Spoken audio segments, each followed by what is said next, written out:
What up, everybody, man? This is Lily. You know who it is for the ish that we talk. We coming on shortly. This is a beautiful barbecue Sunday. This is what I've been doing.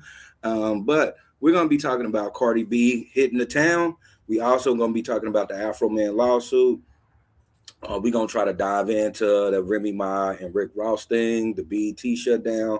Um, we're also going to be talking about Ray J, and then we're also going to be talking about this Target shutdown. It's going to be a lot of things we're going to try to blend in real quick, real fast, with a little bit of comedy, a little bit of humor, and a lot of real shit.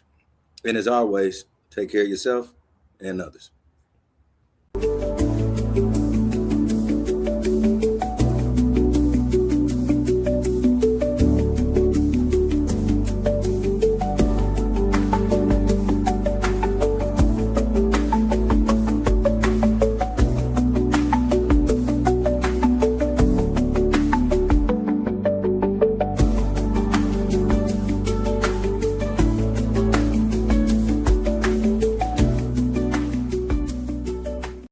Five.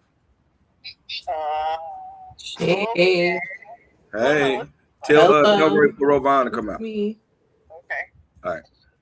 Hello, it's me. Hello, it's me. Hello.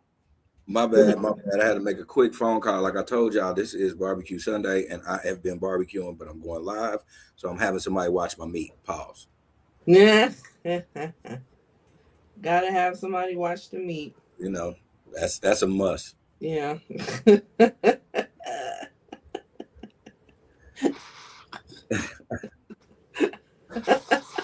Yeah, you chuckled a little bit too hard for that one. I did because it was really funny. Okay. Oh, now we're in the All right, let me get out of this so I can get on live. Anyway, Yeah. how's your health? How's your wealth? What's been going on, my dog? Well, I'm here living a life. You know, how are you?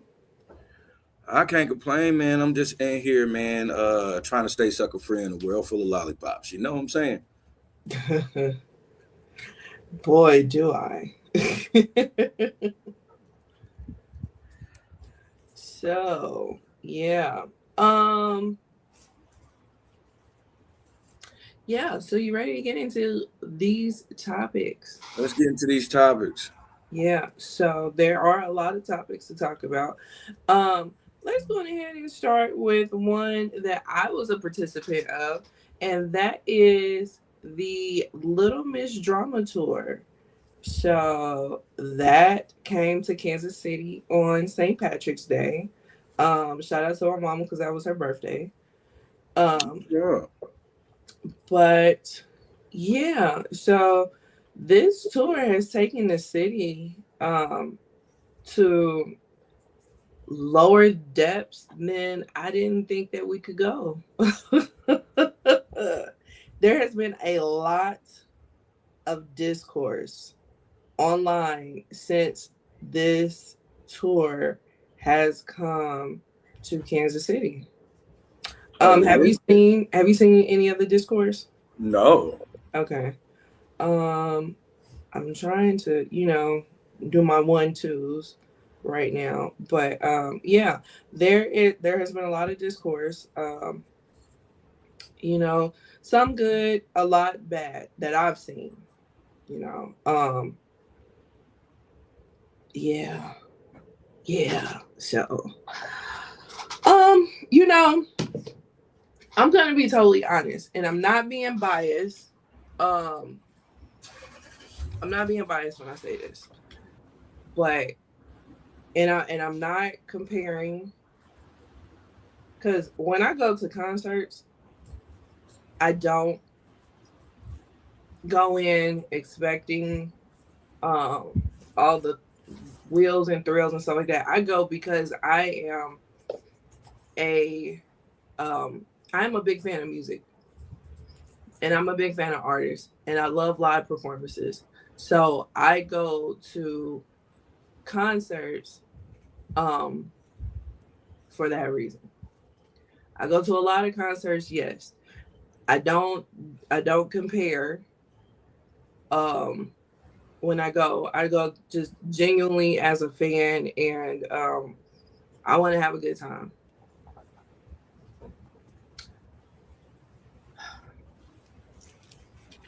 Okay, so with all that being said, I was bored. At the concert? I was bored at the concert. Yeah. Man, get out of here. Yeah, I was bored. Um, and that's not something that I say.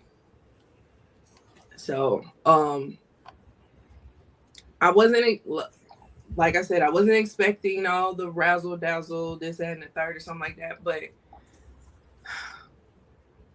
it was like it did feel rushed a bit. It felt like she went because she goes to concerts, so it felt like she was picking from this, that, and the third, and was just like, oh, I like this over here in this concert. Let me put that in here. I like that in that concert. Let me put that in here. You know what I'm saying? Yeah. She had a mute challenge. Why are we doing a mute challenge? I didn't even know she had a mute challenge until the next day. What is a mute challenge? Okay, so back when Beyonce did the Renaissance tour, when she came to Arrowhead, that tour, she had this song called Energy where she was like everybody on mute, and then we were quiet, and like she gave like the winner to between the cities or whatever, whoever could be quiet for this part. Yeah, so I don't know why Cardi thought that she could do that, but she did. Apparently she gave an announcement. I could barely hear her.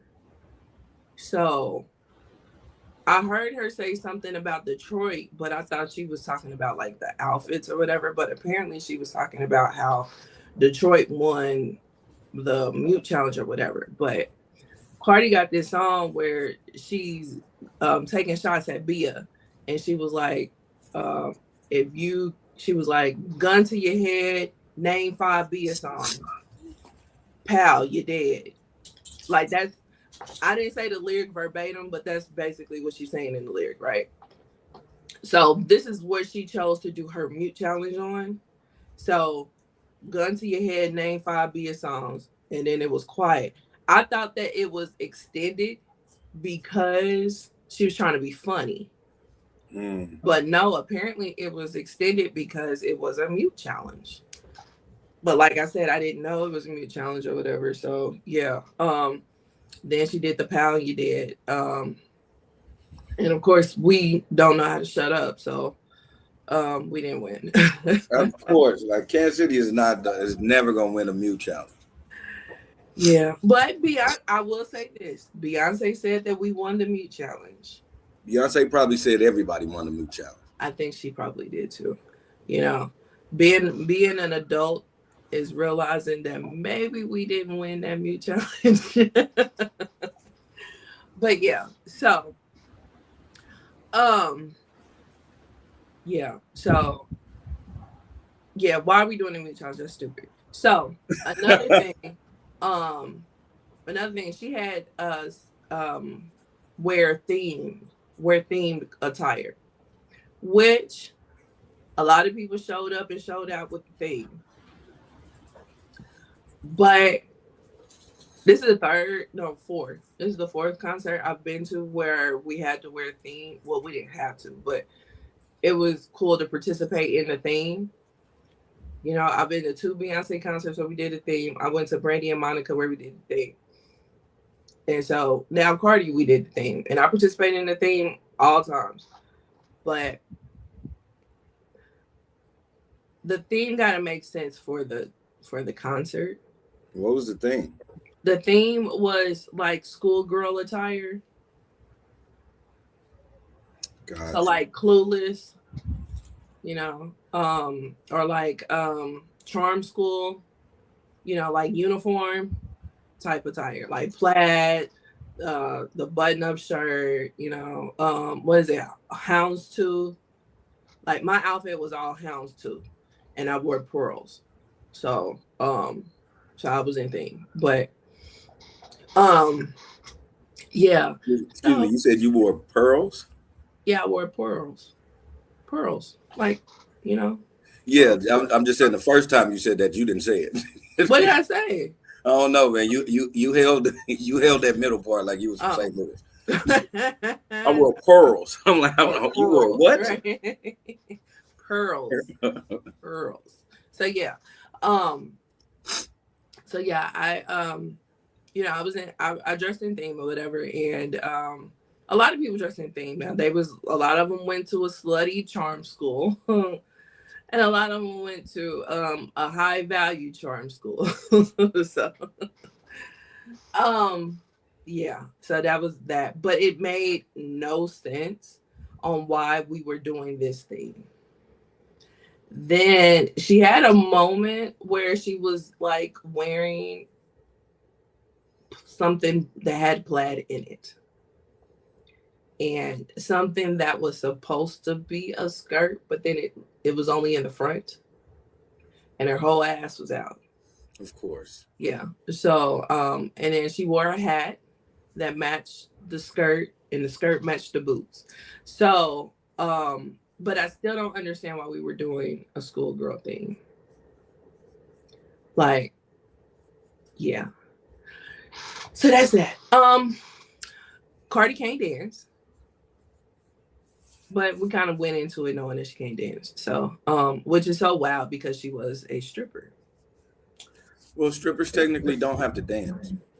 Well, yeah, that's true. They just shake ass. And speaking of ass, uh, we all know that Cardi got her ass done way before she was like this worldwide sensation, right? Mm-hmm. So she has had 4 kids. She needs to get her ass redone. Just being real, she need to get her ass redone. It looked like that. Yeah. Oh wow. So wow, why is my life being flagged for harassment and bullying? Because you said that she needed to get her booty done. I guess it's some Cardi haters. I don't know. But it gave a summary or no, I'm not being a hater, but some people hating on me because I'm telling the truth about Cardi, I guess. Mm. But yeah, because it gave an AI summary and it says discussing the Cardi B concert and its mute challenge. Share your thoughts. And I guess that has brought people on to get mad and flag my live. Yeah, and then it says discussing a Little Miss Drama tour and a Kansas City concert. Yeah, see. Yeah, You mess with the I mean, wrong people. I'm gonna tell the truth. You know, I'm gonna tell the truth. So they can get mad all they want, but yeah. So yeah, yeah, she need to get it redone. And that's not shaming or nothing like that. It's just being real. Because they only last for so long that to where you got to get it redone. And yeah, she did this one part where she clapped her ass, and I didn't hear it. They didn't even put no microphone to her ass, so it was just like, okay, she just was making the movement. But hey, if that's what you like, that's what you like. Um, so the worst part. It Okay, so you didn't say all this, and that wasn't even the worst part. All was right. not the worst part. Okay, so the worst part, Cardi wasn't even on stage for this part. But the worst part is she does a twerk challenge that the DJ facilitates, and they bring people on stage, and Cardi gives them like $2,000. Of course, Cardi's not on stage to give them the $2,000, but nonetheless, yeah. So I don't know if you've seen the videos of this, but the videos are out there of this twerk challenge. And when I tell you it was a hot ass mess, it was a I mean, that's basically what the that's basically what a twerk challenge is gonna be, a I mean, hot ass mess. I'm twerk challenges can be a hot mess, but I don't know why they chose these people to be a part of the challenge, because they pan out to the crowd with the camera and stuff like that, and everybody had their ass bent over and all this kind of stuff. There was like more people out in the audience that did better jobs than the people that were on stage. The one that won, she won by like light years. Like, it was crazy how much better she was up against the other people. And then like some of them didn't even have an ass. They was just like shaking fat. Like that. Yeah, that's basically what they were doing. They was just shaking fat. They had fat everywhere, no ass, and shaking. So it was just like, okay. And then we had to judge by claps. People were not clapping. We was not clapping at all. There was, I think it was contestant 3 and contestant 4 that it was that people were clapping for. And so they had to go again with those two. And then when it was compared to those two, everybody clapped for 4. Hardly anybody clapped for 3. So yeah, 3 won by light years. Like, she was light years ahead of everybody. And I mean, and she did a good job. She definitely did a good job. Yeah. And apparently people been hating on her. Because I came across a post of hers that somebody had shared, and then I was like, oh, that's the girl. Let me go to her page. And like the last post that she had put up when I went to her page, she was talking about how people was hating on her. And it was just like, that one, like, I can understand you being like ill to everybody else, but that one, she was good. Like, there was nothing you can really hate on her for, you know? So I didn't understand that one. But people gonna find something to hate on, I guess. But yeah, Cardi is very pretty in person. She's very pretty in person. That was good money spent. Good money spent. Cause she's pretty. Yeah. Cause you know that ain't how she looked. Season 1, or her first season rather, of Love and Hip Hop New York. Like, if you look at her early pictures and videos compared to now, it's a big difference. It's a big difference, but yeah, she's very pretty in person. What else? Okay, so that was pretty much the concert. Like, okay, it was a concert. Cardi came. Folks had a good time. Folks went home, right? Right. The next day, there was so much discourse in the city.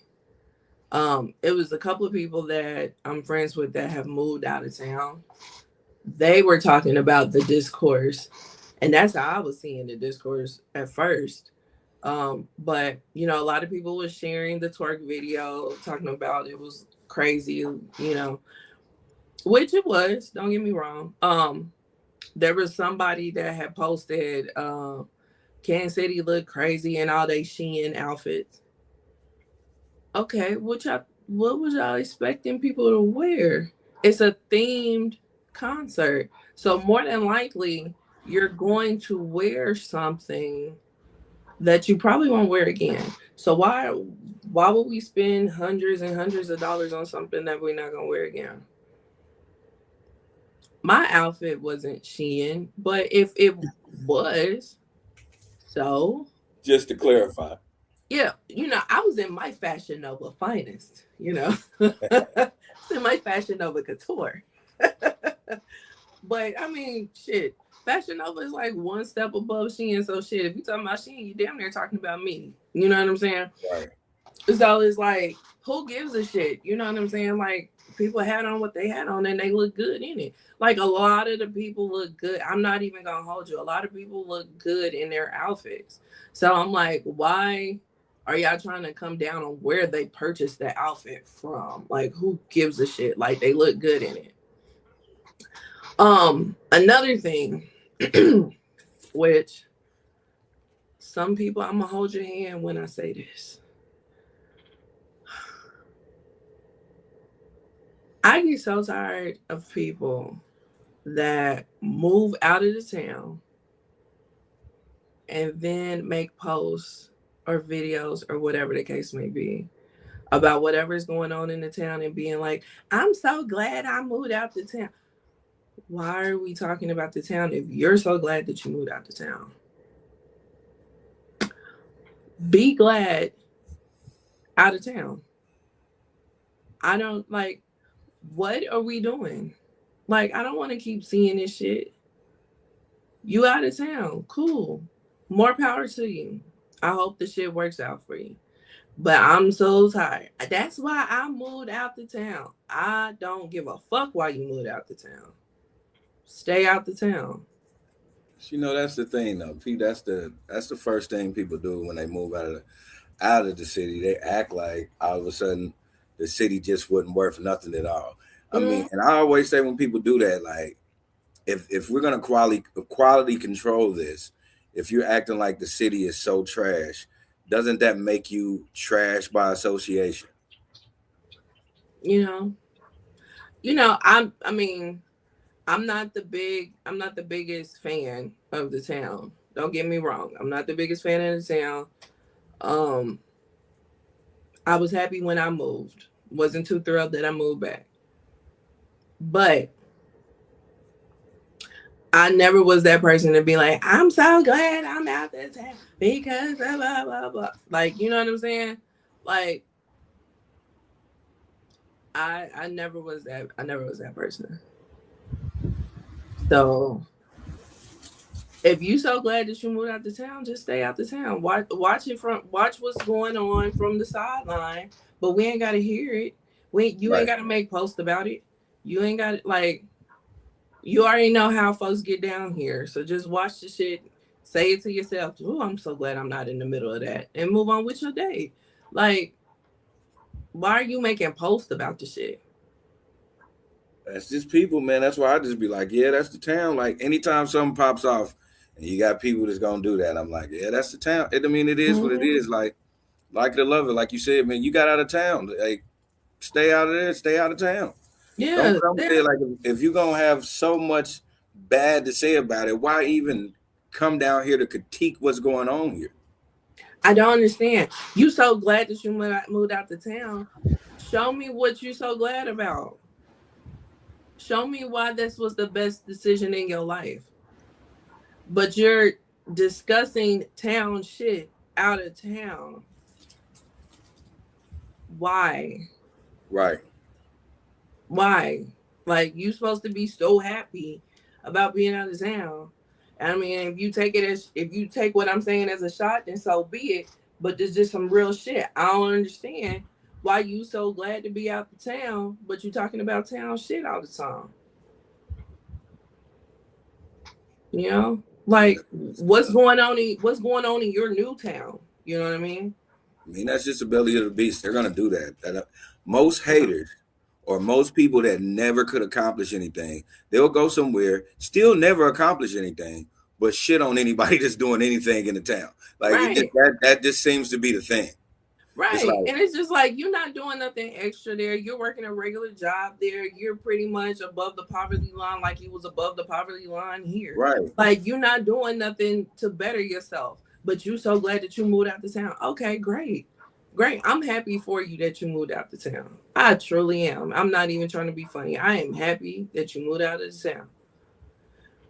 But you're not doing nothing extra, so you did this big move for what? Yeah, don't try to, put piss in my Cheerios just because you moved to Albuquerque. Like, okay, you know what I'm saying? Like, don't nobody care. Like, I don't give a fuck about no Albuquerque. Like trust and believe. Like, Don't. It's okay. It's all right. Right. You know what I'm Right. saying? If you want to win, you won. You won that. You won. You You still in know? home health? You still in home health care? Right. Like you're still a Congratulations. CNA. Congratulations going out of town doing the same thing, ma'am The or same sir. thing. Like, it's You okay. took your CNA license to another state. Kudos to you. In my young Kudos to you. voice. So we all just go to jail. Whoop de doo. What you fucking do, right?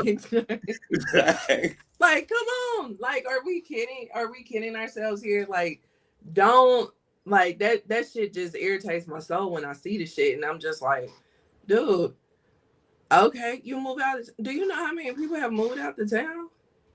Do you know how many people have moved back to the town? Right. Like, moving is moving. It's not that big of a feat. You know what I'm saying? So shit, I did it at 20. You're doing it at 45. Whoop de fucking do. Like Whoop de doo. right. Whoop-de-doo. Right. Like, so what? Like that's just, I mean, but that's just the thing. And unless you're moving for advance, I know a lot of people that moved out of town for advancement. Yes. But if you're just moving, if you were in clerical here and then moved to Texas to still be in clerical, then okay, fine. Right. You know what I'm saying? Like, but then to turn around and be like, that's why I can't stay in the city. Why? Because you are doing the same thing with no taxes? Right. Like, come on, man. Get out of here. Big deal. It's not that big of a deal. Like, cut it out. You know what I'm saying? And but yeah, like, and then these be the people, this is the killer part about it. These be the people that have been out of town for 5 minutes. I'm so glad I moved out. Bitch, you ain't even got your address established out of town yet. Right. Get the fuck off my news feed. Like, come on now. Like, talk to me in a couple of years. At least give yourself 24 months before you tell me, oh, this was the best decision I ever made. Right. Like, you know, especially if you're not moving to advance. Yeah, you just moving just to say you move. You know, some people, you know, it's the category of this.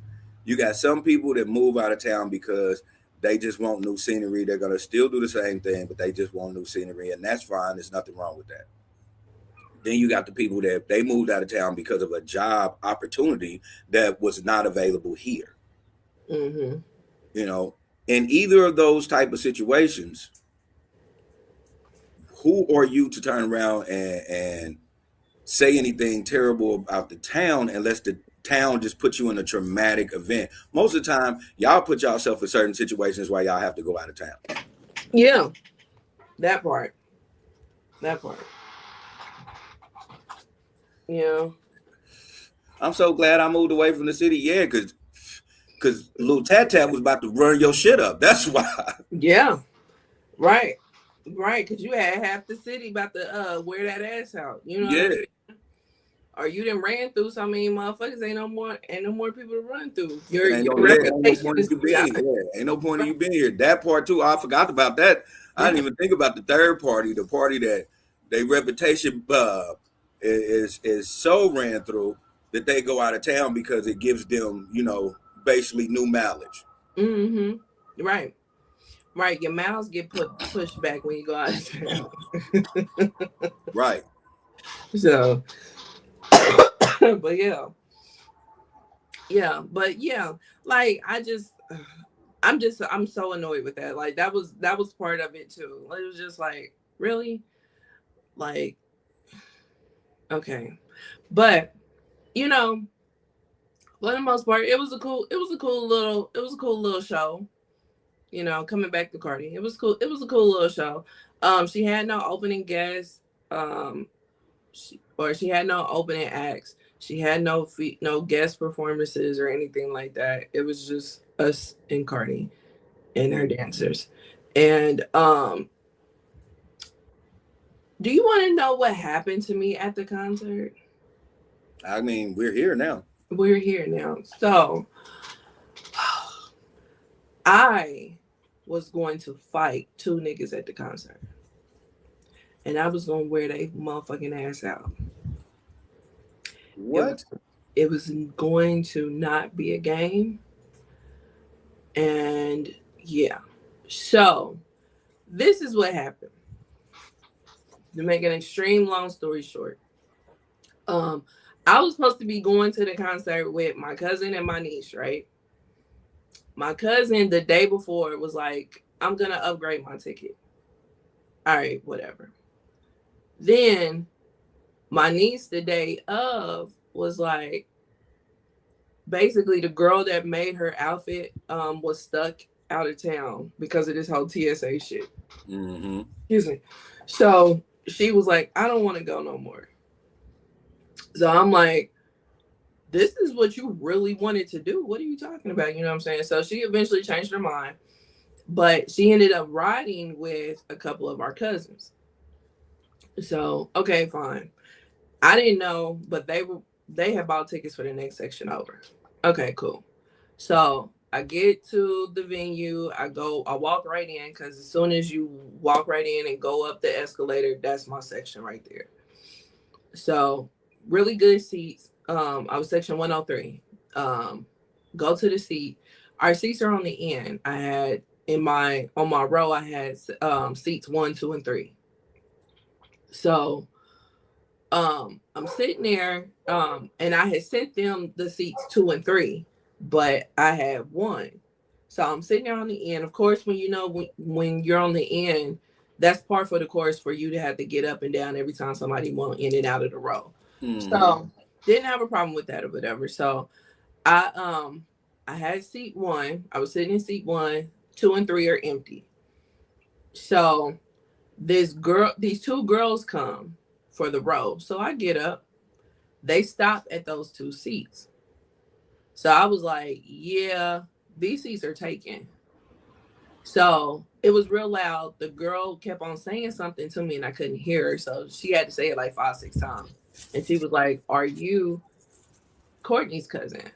And I was like, yeah. And she was like, well, she sold me her ticket. I said, okay. Because my cousin ended up upgrading to floor seats. I don't do floor seats.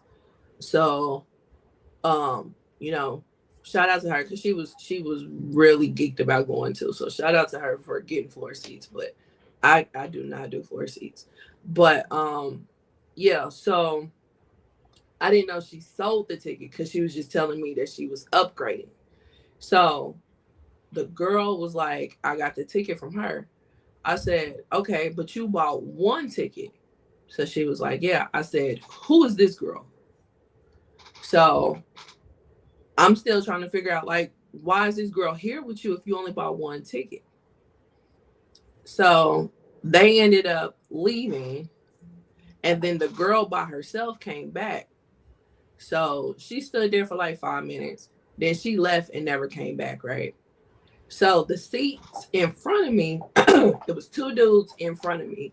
It was 2 dudes in front of me, and then it was 2 chicks, 2 ambiguous looking chicks next to them. So I'm thinking that this is like 2 couples, you know what I'm saying? And the dudes just sat next to them because they over here getting their entire life, right? So the dudes, there was this stud and her girlfriend that came to the seats where the dudes were and showed them her phone and was like, those is my seats. So they got up. So I didn't realize what was going on because when they got up, they was having a really long conversation. And then they ended up taking pictures. So I'm like, this is weird, but whatever. And so once they got done or whatever, the stud and the girlfriend got into the seats. So then one of the dudes come to me and was like, I need to get to those seats. And I was like, no, you don't. So he was like, are those seats taken? I'm like, yeah. Then he was like, well, we'll just sit in the seats until they come. No, you're not. So then he was just like, oh, well, I work here. And he's like trying to show me the emblem on his shirt. I was like, I don't care. You're not sitting in these seats. So you're not going to move. No, I'm not going to move. Right. Do you know this motherfucker hopped over me? Huh? hopped over me. Then when he hopped over me, he fell backwards onto the people onto the people in the row in front of us. So then they had to help him back up to get his bearings or whatever. And so I looked at him and I was like, that was stupid. And he was like, huh? And so he got close to my face and I was like, that was stupid. So then he was like, yeah, I know, blah, blah, blah, blah. And I just started, I had my phone in my hand. So I did this. I was just like, man, get out of my face. Get out of my face. You know what I'm saying? I almost hit him with the phone when I did that. But he got out of my face or whatever. So the dude the dude that he was with, he ended up hopping over me. So when he hopped over me, I pushed him. Because I'm like, don't fucking hop over me. So then he sits in the seat next to me. Mind you, you know, when you in those seats, y'all touching and shit. So I start hitting him and shit, talking about quit fucking touching me. And he's getting mad because I'm hitting him. I don't care. Get out the seat. So then they keep on, like, I'm arguing with them. I'm cussing them out. I'm telling them they stink. I'm telling them to go do their job. I'm like, your job is not to sit in these fucking seats. Go do your job if you're supposed to be doing the job. I did all of this. These motherfuckers would not fight me. So you trying to insinuate a fight, and they just like, man, gone. Yeah, basically. So, they were just you been a bully. Yeah, but get out of. I paid for these seats. Well, I didn't pay for the seats, but I paid for these seats. Get out of my fucking seats. You know what I'm saying? I don't give a fuck if I bought this whole row just for me. Bitch, get out of my seats. You know what I'm saying? So I do all of this. They hopped over me a couple of times, and every time they hopped over me, I pushed them because you're touching me when you hop over me. And had you not been in these seats, we would not be touching. So after they did that a couple of times, and they still was sitting in the seats, I was just like, you know what? I'm done. Because I was trying not to be a Karen. But I was just like, you know what? I'm done. So I went down and I got an Usher. And I was like, I got these 3 seats. I showed her the 3 seats. I said, I got these 3 seats. These guys are in these seats. They claim they work here, but they need to be out of my seats. So she came back up to the seats with me. And of course, these motherfuckers was gone. So she was like, she just whispered to me. She was just like, niggas. I said, exactly. So they ended up going up. So when they came back down, mind you, I'm on the end and I'm by the stairs where the and then you can look down onto the walkway. Hey, what topic y'all on? So they were standing right there and they were looking just on the concert. They were looking at me when they started coming down the stairs. The ushers were, and I pointed them out and I was like, these 2 right here, these 2 right here. And so then they started saying whatever they were saying or whatever. But yeah, so I was pissed. I was so pissed because I'm just like, you supposed to be working. Go do your job. Your job is not to sit in these seats. So why are you arguing with me about my seats? So yeah, I was about to fight. My cousin said that the one that was on the floor, she said that there was a fight down there on the floor. So we didn't have no situations. So, but yeah. So that was my experience at the Little Miss Drama Tour. Sounds like you was the one bringing the drama, cuz. Sure, but I get they were wrong. Yeah, but you was legit trying to start a fight. I did try to start a fight with him. I ain't gonna hold you. I tried to start a fight with him. But this is my thing. Don't sit in my motherfucking seats. If I tell you these seats are taken, go somewhere else. I don't give a fuck if you're gonna get up when they get there. No. The answer is no. Go somewhere else. So had you not fucked with me, I would not have fucked with you. Period. Understandable. Yeah. I'm not gonna hold you. Yeah. So that's my thing. So yeah. That was the Little Miss Drama Tour on the Kansas City stop. So we can did you see anything? No, I seen that. I don't know what the theme was because I just thought everybody looked like church ladies. But now I see why. Yeah. Yeah. Um, yeah, this thing that didn't make sense is what we was under. But yeah. Yeah, because you know what? I had that outfit probably like a couple of months before the concert. And I just was like, you know what? Just match the thing. I'm gonna wear it. So yeah, I probably could have wore that same outfit to church too. Oh, you're You right. definitely could. Yeah. Definitely could. With Yeah. nobody hold. Nobody. I mean, and I wore it with stockings and everything. I was very respectful. See? You know. But yeah, so yeah, that was Cardi B. So I know you wanted to discuss this whole Brandy, Ray J, Mase, and Shyne situation. Yeah. So take it away. All right. So for my people who did not see this, shout out to Kim, shout out to Mase.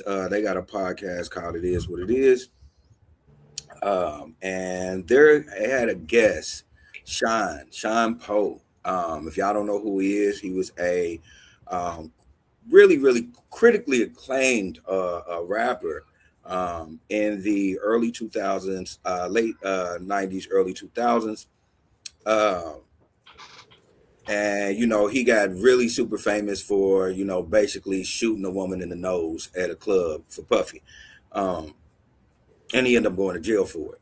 Now he's out of jail. He's doing this thing. What ended up happening was, now he's doing a podcast with Mase and Cameron, and Cameron brought up the whole thing of Shyne messing with Brandy and also Mase messing with Brandy, and Shyne just kept it real and said, he didn't know Mase was messing with her, but I mean, it is what it is. So it's basically two dudes having a conversation about, and it wasn't even a long conversation. It was just two dudes joking, and no disrespect towards Brandy, but saying, yeah, both of them basically ran the block up with Brandy before.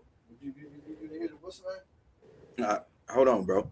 And then what ended up happening is Ray J got wind of this, and Ray J went on this rant. And when I say it's a rant, it was diabolical. His rant went very rapey. Very much so. Like I'm coming out the closet. yeah. He made a lot of derogatory statements towards all three of them basically. And he just kept it up. Like, and this is the thing that really kills me about dudes from LA. They swear everybody in LA is with what they be talking about. Like, and I don't think nobody in LA would have really stood on what he was talking about. Because he just, I mean, he, let's just say, um, he, what he said would have got him beat up in person, just with anybody. You can't keep telling me you're gonna basically grate me in front of, in front of everybody, and like, because he made statements like, "I'm gonna give you an STD you ain't never heard of." What are we even talking about? What does that even mean? Right. And then the follow up about this is what's so funny to me about this whole situation. Brandy made a statement. Brandy didn't have to make a statement, but she chose to make a statement because of the outlandish things that her brother was saying. But in the statement, she said she never messed with this guy. Yeah. Which was crazy because I remember the whole situation back there, and when he was going through that whole ordeal, it was like on the back end, a lot of people knew that he was involved with Brandy. I did not know it till his documentary. I heard it. I heard the speculations with Mase. Well, we all knew Mase. That was like, just to be quite fair, I think that's why they was laughing on the podcast, because it is what it is. Mase was a sniper. I mean, that's pretty much how it was portrayed in the documentary. Yeah, so, but it was just a whole, it was controversy. It was a whole big issue.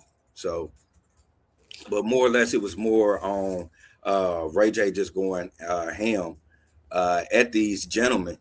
What was you about to say, bro? No, I'm just saying that why would Brandy say there was a platonic relationship?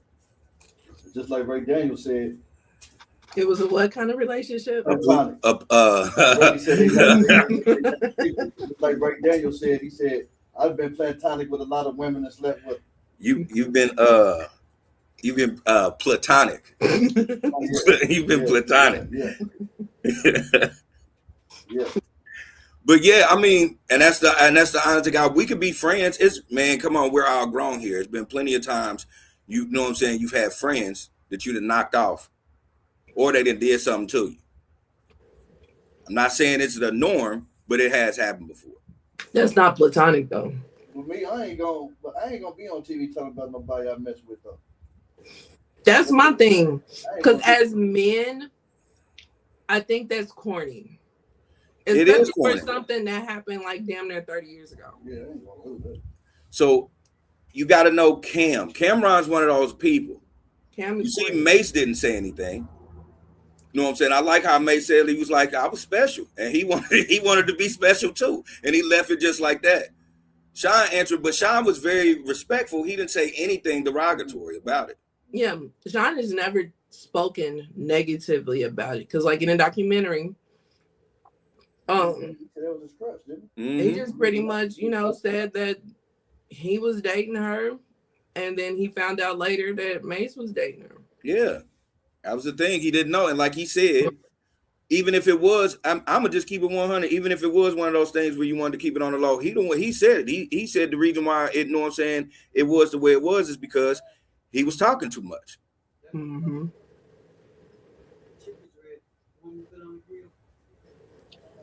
Well, I'm on a podcast. I thought everything was already done. Nobody. Sorry. Good. Sorry, audience. But yeah, I don't know. I don't know why it escalated. Why it escalated with Ray J. Shout out to Garmy86. She said, "I think Ray J just do things for attention." I mean, yeah, 100%. We already know by the time Ray J's gonna Ray J. Ray J is definitely gonna Ray J. But in this instance, I'm not mad at him. You know what I'm saying? That's his sister at the end of the day. I mean, I am, because he didn't have to do it. It'd be one thing if they just went balls to the wall and him and started really disrespect. They did not disrespect Brandy, and it was a thing. But this is the thing, though. Just talking on the situation can low key be disrespectful. I'm on the pot.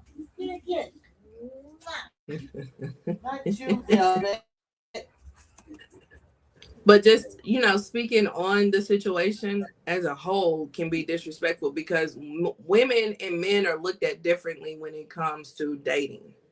So a woman can date two people and she can not have any type of sexual anything with the two people, but dating the two people, she's going to look like a slut. Whereas the dude, it's no problem for him to date two people. You know what I'm saying? So it most definitely. And then because, Brandy is Brandy. You know what I'm saying? Like, we all know that the reputation that she had in the 90s was pretty much a facade, but in the same breath, it ain't like she be out here, like that. So the fact that, and then this stuff happened damn near 30 years ago. So it's like, excuse me. The fact that y'all still bringing it up and talking about it and having yourself a little kiki about her dating both of y'all at the same time, damn near 30 years later, like, what are y'all trying to do? That still doesn't explain the crash out with Ray J. Like, I get you saying on a brother tip. That's his sister. Yeah. But yeah, okay, so I would never be so mad at you or so mad at a dude for saying something about my sister while I turn around and say I'm going to have sex with you. That's you. You know what I'm saying? You know what I'm saying? We saw how Ray J crashes out. We saw that years ago when he crashed out on Fabulous. Like, he was talking about booty goons back then. You know that's what I'm saying. Like, so like, Ray J's on Ray J. Yeah, that's Ray J being Ray J. If Ray J was Ron J, maybe Ron J will handle things differently. But Ron J is not Ray J. Ray J is going to Ray J. This is what we expect. That's par for the course. Like if you upset Ray J and you a man, expect some homophobic shit to come out of his mouth. I just really don't think it. Me personally, I don't think that. Know what I'm saying? What was said was disrespectful or anything. It's just and that was just. And I get it because Cameron's one of them. He'll try to fish up stuff because he want to get people like He's that. messy. Everybody talk. Yeah, I was about to say everybody talks about 50, but Cameron's a real troll too. Yeah, and he's been a troll. Been a troll. And I think Shyne handled that with he handled that with excellence because it's already been talked about in the documentary. So I don't. It's not like it is like everybody's trying to put it like two dudes talking about, oh, we spent the block with such and such. No, it was a conversation that got brought up, and I'm gonna answer it with respect towards her. But I'm gonna answer your question. Yeah, yeah. You know, I don't think it was. If I was Ray J, I wouldn't have spazzed out like that. But again, I'm not Ray J. Yeah. Now I could see if it was one of those situations where Shyne came out there and was like, yeah, you know, because me and you we used to smash Brandy together. Now that is going to start a whole conversation that, yeah, man, what you even bring that up for? Now the question got brought to you. That's just a different way of putting it. Because like I said, men and women are looked at differently when it comes to that. You know what I'm saying? She could have been well within her right to date 50 dudes at the same time and not have sex with near one of them. 100%. But the fact that it's a woman and two dudes are talking about how they dated her at the same time, no matter how respectful you can put it, it's still going to be looked at negatively because of the double standard. Women just can't be looked at like, okay, I'm casually dating. You know what I'm saying? Like, we can't just be looked at like that, and it just is what it is. No pun intended. But that's just how society is. So speaking on that, especially as old as everybody is and how old the situation is, yeah, it came up in the documentary because the documentary was talking about his life. But now it's coming up in this conversation, of course, because Cam is being messy. But it doesn't matter how respectful you are at the end of the day. And that's his sister. And he probably wanted to say something about the documentary, but probably let that shit ride because again, that was his life. And then now y'all laughing and joking and shit about that shit. Like, huh? It's still no reason for him to crash. In my opinion, it's still no reason for him to crash out. Like, I'm not gonna crash out about no situation like that. Like, I'm not. I'm not gonna even. It wouldn't even be nothing for me to even have a rebuttal for, because you knew where it came from. You knew it came from somebody that wanted to be messy, that wanted to make the situation messy, and Shyne didn't make it messy. Shyne basically just said the same thing that was on the documentary. Yeah. I don't think that Shyne can make some, like, the person that he is today. I don't think that he has it in him to be messy. You know what I'm saying? But he can be put in a situation that looks messy.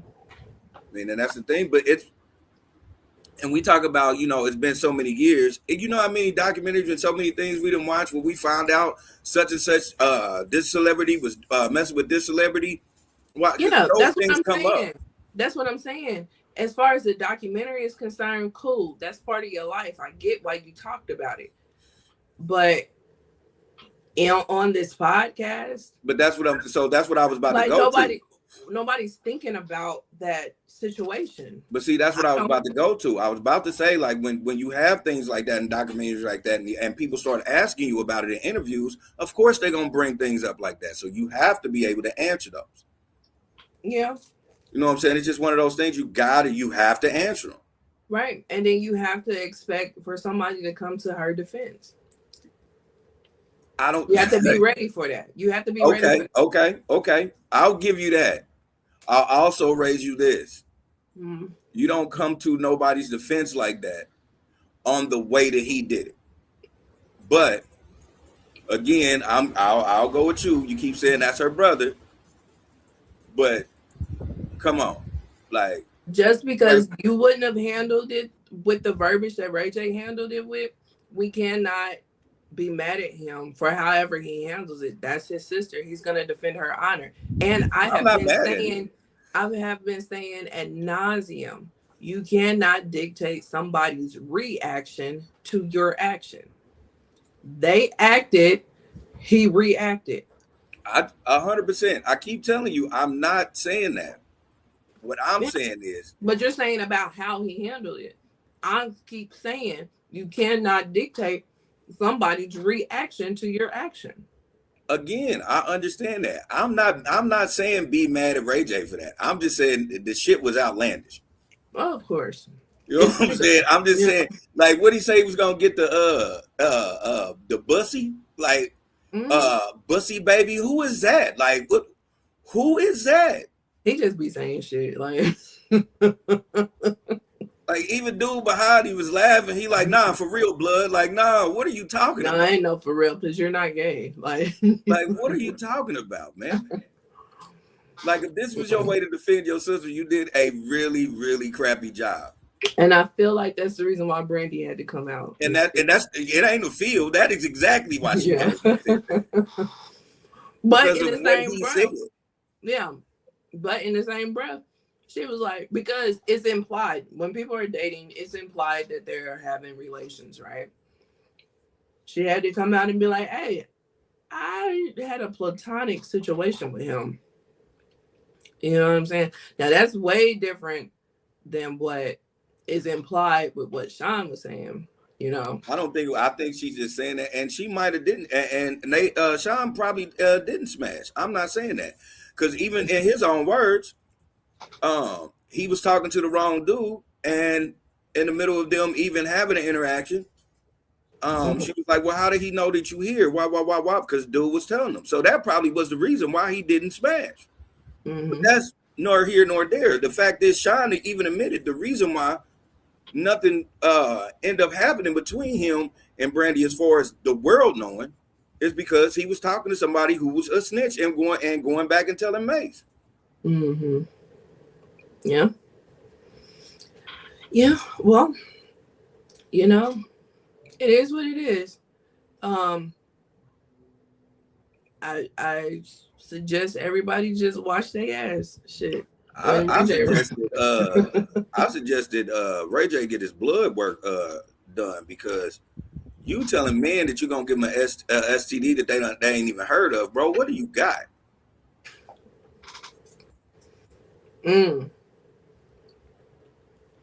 That's wild. That is wild. But Ray J says wild shit. So he says wild things, but it reminded me of when I was little. My mama used to always tell me, don't drink behind nobody, don't be kissing on these little girls, don't put your mouth on everything because you're gonna end up with gynecoccus. And I used to think that was a real thing. It took me until I was dang near grown and somebody said gynecoccus is not a real thing. Somebody had to hold your hand and be like, babe. Yeah, they had to walk me through it. Like, that's not you can't even look that up. That's not a real thing. Google gonna be from like, the way Ray J's talking, Ray J trying to give somebody gynecoccus. Right. That is funny to me. But yeah, I mean, it's just it was in poor taste. It was in poor taste. Like, yeah, Shyne talked about it in the documentary. Again, the documentary is about his life. That was part of his life. It makes sense. But, you know, Cam bringing it up and them having discourse about it, however respectful you think it may have been, it was in poor taste. So yeah. That's Ray J, Brandy, Mase, Shyne, and Cam. So they're both special. So yeah. Next up we have Afro Man. So this shit is so funny. I believe it was in 2022. Yep. Afro Man's house was raided. And his house was raided the reason why his house was raided was because somebody got busted, and they got busted with some dope, and they wanted to know who he got it from. And so um the chick that got busted, she mentioned Afro Man's name. um so Society Breakdown is watching. Excuse me. He says a shout out to Afro Man. Big Right. shout out to Afro Man. Afro Man won this week. So, but yeah, so the lady mentioned Afro Man's name. So with mentioning Afro Man's name, she put 20 on 10, talking about he had a dungeon, he had women kidnapped in the dungeon along with all this dope. So mind you, he's in like Ohio. Not even in a big city. But anywho. So um the sheriff's department of the county came to his house, broke his gate, broke through doors, went out through his house, raided, just pretty much raided his house. Afro Man has security cameras all over his property, so um he wasn't there. He pretty much watched the live footage on his phone about 45 minutes away. He said he was at a gas station. He went in and got a Mountain Dew and just sat in the car and just watched it. He's so funny. But anyway, they found safes. His ex-wife had the people on FaceTime, and they were asking him for the code. He ended up giving his ex-wife the code to the safe, which he testified the reason why he did that was because he didn't want them to take the whole safe and take it with them, break it open, and then plant stuff on him. So, which was smart. Yeah. So, with them being on FaceTime or whatever, the main guy that was over the operation, he talked to him on FaceTime, and he just was like, am I arrested? He said no. He said, will there be a warrant out for my arrest? He told him no. He was like, okay, well, are you going to help me fix my door? And the guy smirked at him and was like, well, we're not obligated to do that. That pissed Afro Man off. He ended up getting off of FaceTime, and he ended up putting all his frustration into music. With him putting it into music, he's made about 4 or 5 songs in regards to this situation. 7 put in Lemon Pound Cake. Yeah. Lemon Pound Cake is one of the names of the songs. That's a bop. Yeah. So Lick 'em Low Lisa is another name. But yeah, he made about like 4 or 5 songs in regards to this situation. He made videos of the situation as well, and he used the actual footage from the security cameras in his house from the raid. The cops that were involved in the raid that were featured on the security footage that he used in the videos got upset because people were making fun of them, calling them lemon pound cake and all kinds of shit, right? So they decided to come together and file a lawsuit for defamation against Afro Man. So this past week, it was in trial, and the verdict came back that this is his First Amendment right to make these songs. Yeah. And he is not liable, so he is not paying those cops. And if you go online, because the case was recorded, you can go online and watch clips from the trial. The trial is hilarious, especially because one of the guys' ex-wife took the stand, and she was a teacher. They was married for like 30 years. She's a teacher, and they had to talk about how pretty much the kids were reacting to these songs, and how they didn't take the songs literally. She didn't have to explain it to them that these songs were literal. Um, then he gave an example of another song, and that was the funniest part because he was like, "Do you know the song WAP?" She was like, I think so. I think I've heard it." So he was like, "Okay, well, I'm gonna say it and just listen to me because I'm only gonna say it once." And he was like, "Are you familiar with the song Wet Ass Pussy?"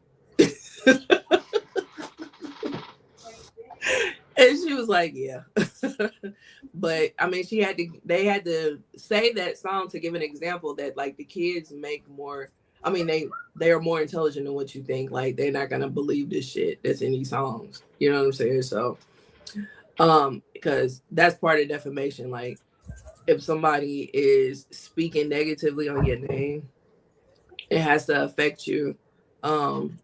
Socially, like people have to believe what they have been told and what Right, have right. you. Like we saw it with the Johnny Depp case against his wife. Um, we saw it with the Cardi B case against Tasha K. Like those things that were said on those people did believe. Like Mm-hmm. people did believe that Cardi had herpes. People did believe that Johnny Depp was a woman beater. People didn't believe that these cops was Quasimodo. You know what I'm Yeah. saying? Like, come on. So like it was a silly ass case. And then this is my thing on top of that, because a lot of us didn't hear these songs prior to the case. If you would have just let that shit ride for the week or two that people was, cracking jokes on you, it would have been over and done with. Right. You know what I'm I'm saying? So surprised to hear. I wanna see what the streams is now because I oh, he know it said the streams streams have are been going up. extremely up. Yeah, he said the streams are going up. Seven says the best part is when they had to replay the songs and where Afro Man said he fucked the sheriff's wife in a song. Dude said he wasn't sure if that was true or not about his own wife. See now Right. that for me that was the funniest part because you got to understand. And he was like, "Do you believe?" He was like, "Well, I'm not sure." Like, come on, man. Well, I Come mean, on. it's fair. I don't know what that lady doing. I don't put it past nobody.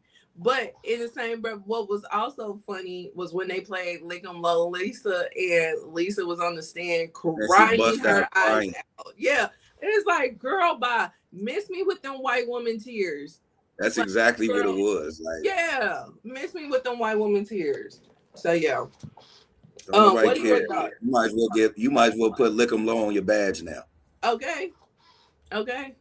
I Lick don't. 'em low, My whole Lisa. thing is I don't understand. I don't understand why they turned around and did this. I would have took it and I would just ran with it. Just because I already know what I'm saying. It's going to once it hits, it's gonna hit like pound cake. Dude said he got over a thousand pound cakes, and I'm like, okay, well, you just should have just posted those. Like, Yeah. why are you suing this man? Because and we all seen the footage, bro. You looked at that pound cake like 7, 8 times. You wanted that pound cake. It looked good. You know what I'm saying? Yeah. You know you wanted the pound cake. Excuse me. Seven says, they did all they could to try to keep him liable. Hashtag acting and hashtag anything for money. Absolutely. Yeah. And Yeah. it backfired. Now you got to pay this Oh man's yeah. lawyer fee. Right. Big time. Big time. It definitely backfired big time. You made these songs bigger than what they actually were. And now everybody all over the country is gonna be singing Lick 'em Low Lisa and Lemon Pound Cake. Lemon pound cake is a You know? bop. Yeah. And he did say his streamers were going up. He did say that yesterday's price is not today's price if you want to book him. Yeah. So yeah, like y'all about to make him a superstar. He about to see heights back to when he had Because I Got High. You know what I'm saying? So Exactly. yeah. And I ain't heard a song from him since because I got high. So, but I I did know he just had a thought he big just. cult following. I was about to say I knew he was still doing shows, and Yeah. so I knew he had new music. It just never went down my pipeline until this whole case got brought up. Mm-hmm. Yeah. Yeah. And I then still him think coming he in was there looking like um uh what was dude's name that used to manage Mike Tyson. shit. Um, damn it. I'm looking Only in at, America, baby. yeah. What was his name? He was the With that promoter. American flag suit. Yeah. What is his name? I saw him in person when I was a kid too. At Caesars. No, not Caesars. No, not Caesars. The other one. Shit. What is that hotel that Don King? Yep. Don Don King. King. There you go. Yeah. What's that damn shit. I can't think of his name. Oh, Lady C is watching. Hey, Lady C. What is that hotel in Vegas? They got the roller coaster in it. Carnival or Circus Circus. Circus Circus. Yes. I saw him when I was a kid in Circus Circus. And we was like, Mama, take a picture. And she was like, I can't take a picture in here. So yeah. She said, what'd he do? So yeah. So yeah, the Afro Man situation was crazy. Yeah. What were your thoughts when you saw it? I mean, I just knew it was crazy. I didn't think it would have went anywhere just because of what they were doing, because it did show that even though the warrant had the wrong address on it, so it was a straight target. Mm-hmm. You know what I'm saying? And it showed during the course of it, you seen that they were more mad because they thought they had killed his surveillance feed, but they didn't know he had another feed in there. So Afro Man smarter than the average bear. Definitely. For Because sure.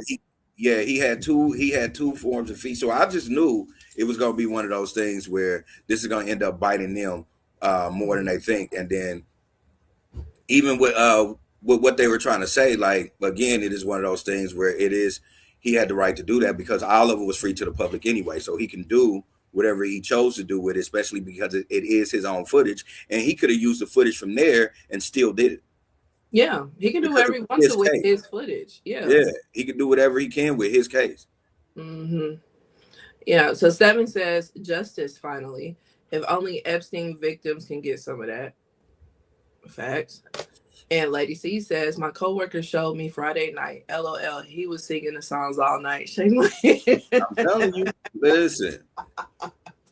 Lemon Right. Pound Cake, man. I kept playing because it's so funny. It Just is. because I talked about, there you looking at it again. That man was eyeballing that cake, boy. Yeah. Yeah, he was. He wanted a piece. He wanted a piece. I know he did an interview with Roland Martin's show, and Lady C says I was in disbelief. Yeah, it's wild. It's wild. But he said that he would like to do a lemon pound cake line. I think he should do an infused lemon pound cake. That would totally go with his brand. Yeah. And I will buy it. Not gonna hold you. I will buy 2 of them. Love lemon pound cake. Mm-hmm. It is awesome. Yeah. So yeah, that is Afro Man. Shout out to him and his victory in court. You know. So yeah. Next up is a situation that happened like a week or 2 ago, but we're just not finding out about. And that is Justin Bieber and Usher. I was about to say, yeah, you lagging, cuz you back? I'm here. Can you see me? Yep. Okay. So Justin Bieber and Usher was at the Oscar party, after party that Beyonce and Jay-Z throw. Did not know they threw a Oscar party, but now we know. So they were at the party, and they had some words. They had some words with one another, and it almost came to fighting. And people was in disbelief, saying that no, they wasn't about to fight. They wasn't about to fight. But until TMZ dropped the picture of them almost about to fight. So, from what I understand, is that this is a long-standing beef that they've had, because Scooter Braun used to be the manager of Justin Bieber, and Justin Bieber sued Scooter Braun because he felt like he was owed money. When they was doing the trial and whatnot, they had forensics. They had a forensic accountant go over all the financials, and because they did that, not only did Justin Bieber not get owed any money, but he was actually in the deficit with Scooter Braun, so he owed Scooter Braun money. So because of that lawsuit or whatever, it was found out that he actually owed Scooter Braun, and he owed Usher money. Now we all know that Usher was one of the people that signed him. So Usher had his hand on his career in the beginning. It actually was a kind of like a fight for Justin Bieber between Justin Timberlake and Usher ended up winning in the beginning of his career. So, but yeah, those forensic accountants, they do not play. They will find the money, and they will make sure everything connects. And if you owe money after a forensic accountant gets through with you, oh yeah, you definitely owe that shit. You know what I'm saying? Did they say how much you owed? I think it was 24 million. God damn. Yeah, I think it was 24 million, but they ended up settling on a lower amount. I don't know what the amount was, but yeah. So so since then or whatever, they have had this issue or whatnot. They said at the party, Usher went to Justin. And so, a lot of people initially, before I found out the backstory or whatnot, a lot of people were saying, like, that's because Usher fed him the Diddy. So no, I knew it wasn't that. Like, I knew it wasn't that. I mean, I get it. I understand. I get why people jump there, but yeah, but I just knew it wasn't that. Is to believe the whole story. So that's low hanging fruit, man. At this point, that's low hanging fruit. Yeah. So, but yeah, found out the backstory. So that's pretty much the reason why they are at odds. What do you think about this situation? I just really feel like in that situation, whatever words were exchanged and whatever's going on in that situation, it's settled and it should be done. If it's one of those things where y'all can't get along with each other, just don't speak to each other. That's the thing that kills me about celebrities nowadays, is they really have this mentality that poor people have, where it's all aggression all the time.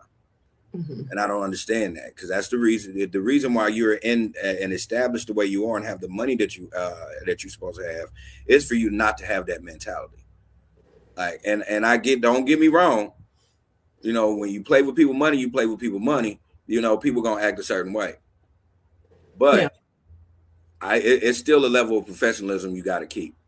If it was one of those situations between if with Usher and Justin, in that situation, if you knew we can't be in the same room together, one of y'all should have just been like, I'm gonna just go ahead and wait till he goes his place, and then I'm gonna go my separate ways. We don't even have to see each other. You gotta understand this is a party that's been going on every Oscars. It is so many people there. You can be in a box by yourself and never have to see this man. Yeah. And so many people coming in and out that you're right. One could have stayed on one side, the other one could have stayed on the other side, and we wouldn't have to touch shoulders at all. Even if you did come to me, I would let you know, hey man, in this function, we ain't gonna talk about that. Yeah. Now, meet me outside the function, that's a whole different thing. But right here in front of these cameras, I'm not about to do that. Right. But with it being money involved and that much money involved, we're not going to talk about it at all. Have your lawyer call my lawyer. Yeah. We're not going to talk about it at all. We're not going to talk ever again in life. So that's just like, and I don't understand, especially on Bieber side of it, like how you get mad and you like, oh man, they owe me money, and then somebody turn around and be like, nah, for real, you owe them money. That's the equivalent of being like, hey boy, hey man, don't eat that last Twinkie, and come to find out you've been stealing this man's Twinkies all the time. Right. Right. Like I would have hired a forensic accountant prior to filing lawsuits. Mm-hmm. You know what I'm saying? Like that, just to keep it a buck, you know. 7 says, so Usher didn't feed him to Diddy. I don't know about all alleged talk. This is all alleged talk. He said, I never understood how he got with Diddy. Yeah, it is definitely all alleged. But you know, like I said, Usher was very involved in Bieber's career in the beginning because he signed him. Yeah. So Usher, knowing that Usher was a child star and he started out his career with Diddy, I'm assuming that's where the connection comes, why Diddy and Bieber ended up together. Because one thing you can't take away is that Diddy does make good stars. You know what I'm saying? He does have an ear for good music. Had an ear for good music. Well, he probably still do got that ear. There's one girl that was signed to Love Records that I still play to this day. Like he got that ear. But he just got a lot of other stuff going on. So I'm assuming that's where the connection lies, to answer your question, 7. So but yeah, I mean, like I said before, I would have hired a forensic accountant prior to, just to make sure that all my ducks was in a row before I file a lawsuit. Yeah. Because for it to not turn out that he owes you, but you owe him to the tune of $24 million, that's a lot of money. That's you overspending and thinking it's somebody else. Mm-hmm. Yep, absolutely. So, you know, just a little side. You know, I watched the Real Housewives franchise. I watched damn near all of them, right? So, on the Beverly Hills franchise, there's a lady on there. Her name is Sutton. When she got on there, she was divorced from her husband already, but she was with her husband for like 20-something years. And this man built his career up to be this multimillionaire, right? She, in the divorce proceedings, she hired a forensic accountant. She found out she was owners of baseball teams and her name was on all kinds of shit, right? That was just bringing in revenue out the ass. Do you know, after it was all said and done, her alimony alone after taxes was damn near $350 a month. $350,000 a month. Oh Lord. Yeah. So that's why I'm saying them forensic accountants do not play. They do not play. 7 says people said he only liked songs that other people in the room like. That was his ear. Well, that's part of it too. You got to know how the crowd reacts. Well, I ain't gonna say that, because we got to understand that in one part of Diddy's career, Diddy launched a lot of people. Mm-hmm. That's why I say he had an ear, just like Andre had an ear. And then as Andre got older, you know, he still had an ear for music, but it was in his tune of music, where Puffy had the ear for young folks, and he brought in that he brought in that whole R&B with hip hop beats. Like, so yeah. At one point he did have an ear, so I will say that. You talking about Andre Harrell? Yeah. Okay. I was gonna say what Andre? Andre Young? No, Andre Harrell. Yeah. So yeah, absolutely. You're right. Like 100% you're right. He brought in, that R&B feel with the hip hop beats and with the gospel Yeah. melody. Yeah. So yeah, Um he did have an ear, and then after a while, it could have been like I said. I don't think he had that ear anymore because he was getting older. I think he still had that ear. But not for the young audience, not for the audience that got him where he was. But again, if we're taking it on your logic, then yeah, the audience he had was getting older as well. Hmm. Yeah. Yeah. So, but uh but like I said, um that is part of your ear. That's the reason why we have focus groups, what I'm Yeah, saying, to you see gotta how be. the Yeah, crowd reacts. So yeah, he may like songs that other people in the room like, and he sees how the people are reacting to a song, and he's like, all right, that's the single, you know. yeah. And So just to be quite honest, sometimes you have to, and not to be, because don't take it no extra way, audience.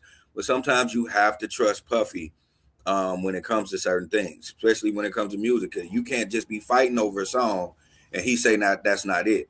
Because there's mhm, been plenty of people that did that and went over Puffy and it ended up flopping because Puffy told him to do this instead of that. mhm. Yeah, yeah, true, So, true. sometimes you got to listen to somebody who knows what it is. You know what I'm saying? And then sometimes even that person probably have to be like, oh, nah, this a bop. And somebody like, nah, that ain't it, fam. That ain't going to Yeah, get me moving. I yeah, like this. Go play this to 10 other people and see what they say. you're right. And then play that song to the same 10 people and see And the see what reaction. they say. Yeah, I'm Yeah. telling you, it ain't what you think it is. Hmm. Yeah. Yeah. So yeah, hopefully, they figure it out or what have you. And there's no more public instances between them two. But it does suck to see two people that we know was cool at one point to be at odds. Man. So it does suck. But yeah, so that is Usher and Justin Bieber. Now next up, which sucks as well, is a public fight, which is some bullshit altogether. Is the Target boycott. All right, so just a brief synopsis.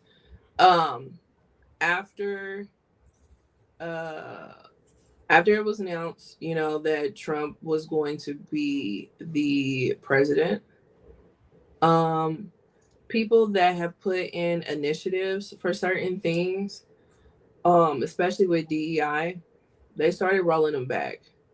One of those people being Target.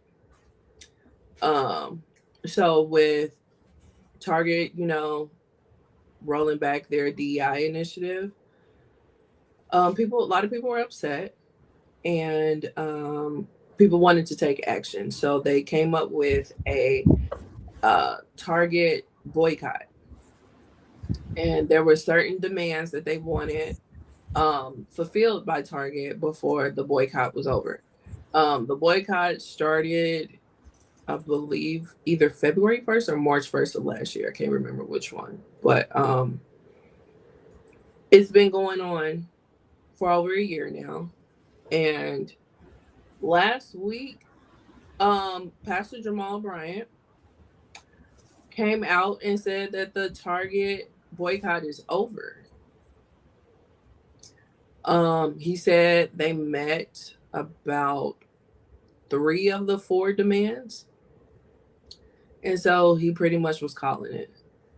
Um, However, the originator of the Target boycott was like, they haven't met any of the demands, and who are you to say that it's over? Right. So, um, Jamal went on a couple of shows and kind of got pressed about this situation, to where he had to walk back, and say that, like, hey, they actually didn't meet 3 of the 4 demands. They maybe met 2 of the 4 demands. Then he had to walk back and say, I'm not the one pretty much to call it. It's actually Black women that were behind it, and Black women would be the ones to pretty much call it, the ones that were supposed to be over it, right? But still, we already seeing him for his work by doing that. So a lot of people were still upset behind it, especially the lady out of Minnesota that started the Target boycott. You can tell that Jamal is highly regarded, because people were still following what he said and taking his side in the matter, even though it does look like he pretty much pitched his tent to the cause and not tried to give the young lady out of Minnesota, not try to give her props or anything like that. Then along with Jamal Bryant, there were other people that were involved in this Target boycott, one of them being Senator Nina Parker and Tamika Mallory, who we know from the Breonna Taylor protest. So Roland Martin had the lady out of Minnesota. Her name escapes me. Sorry about that, but she's a highly regarded professor and a lawyer. And she works in Minnesota. She's from Minnesota. She has boots on the ground. She's a community activist. She also was pretty active during the whole George Floyd situation. And so Roland Martin had her on his show. He prefaced the show. Her name is Nakia Levy. Nakia what? Nakima Levy. Nakima Levy. Thank you. Mm-hmm. So Roland Martin had Nakima Levy on the show. Before he had her on the show, he played the whole video of Jamal Bryant pretty much apologizing, quote unquote, and trying to clear some things up in regards to this boycott. And then he brought her on, and it just seemed it did seem a bit shady, and she clocked it, and she gave Roland the business on his own show. She definitely gave him the business on his own show. He could not handle her for nothing. He claims that he didn't want to argue with her, so he just let her have it. I doubt if that's the case, because she was making a lot of valid points. But yeah, that situation happened. Then she went on to Larry King Live's show, and she talked about how the whole situation was set up, how it felt like a setup from the jump. They played this really long video from Jamal Bryant, and then she asked the producers how much airtime she was going to get, and they only allowed it 7 minutes for her. Mm-hmm. So she was like, she saw the play, and she was just like, yeah, I'm gonna play the reverse Uno card. Like, yeah, no, we're not doing this. So, and that's pretty much what she did. She does have valid points, because at the end of the day, they are putting in the work. They do have boots on the ground and stuff like that. And for people to hitch their tent to the movement, and they not really doing too much or nothing with it and whatnot, it's not fair and it's not right. Totally get it. Tamika Mallory tried to come out pretty much saying that Nina Parker was the one that had the idea of the boycott first. But I watched somebody else, and they brought up a good point. and they was just like, the only people that is in Minnesota is Nikema, and Target's headquarters is in um, Minnesota as well. So Mm-hmm. it makes sense for Nikema to want to Target, but it doesn't make sense for everybody else to Target. Especially when there's other um companies that they have been vocal about having issues with, i.e. Amazon, i.e. Walmart. So it was like, why wouldn't y'all go after those? You know what I'm saying? Why did y'all specifically Target? Like, we get why Nakima did it, but we don't get why everybody else did it. So it was like, it was weird. It was a weird setup.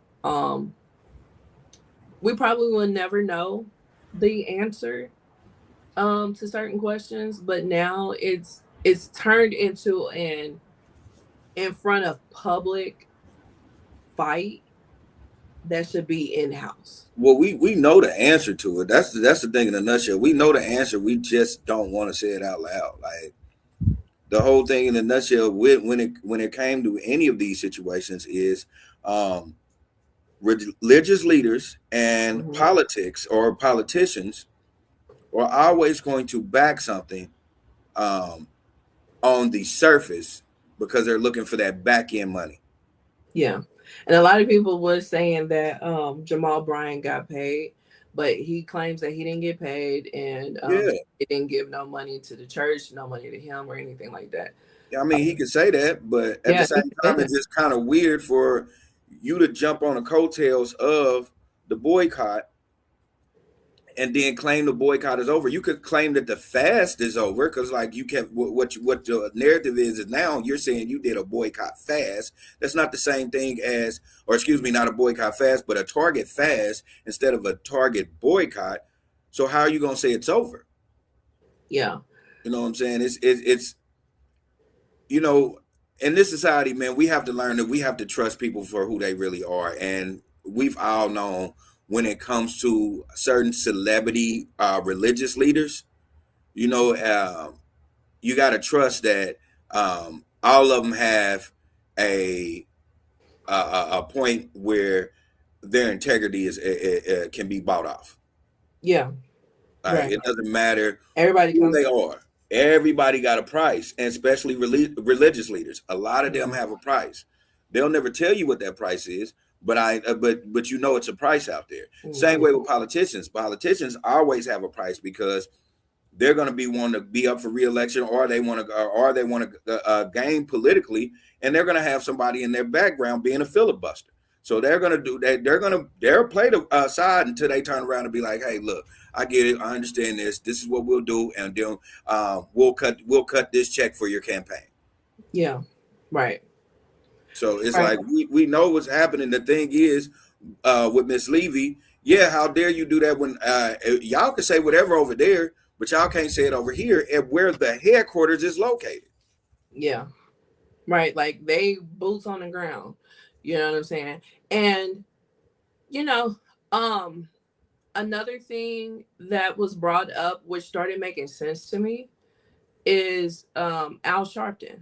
So she's been slighted by Al Sharpton as well during the whole George Floyd situation. Now, I remember when he did the eulogy at the funeral, and he talked about how, in the eulogy, mind you, he talked about how um, people need to get their egos together and who did what and this, that, and the third. And it was just like, I thought he was talking about like other pastors, because maybe other pastors believe that they should have been on the pulpit, but it sounds like he was talking about Nikema as well, you know, because from what she's saying is that he came there and tried to pitch his tent to that movement, Mm-hmm. in the fourth quarter. And it was just like, I mean, we already been here, boots on the ground, fighting against this situation.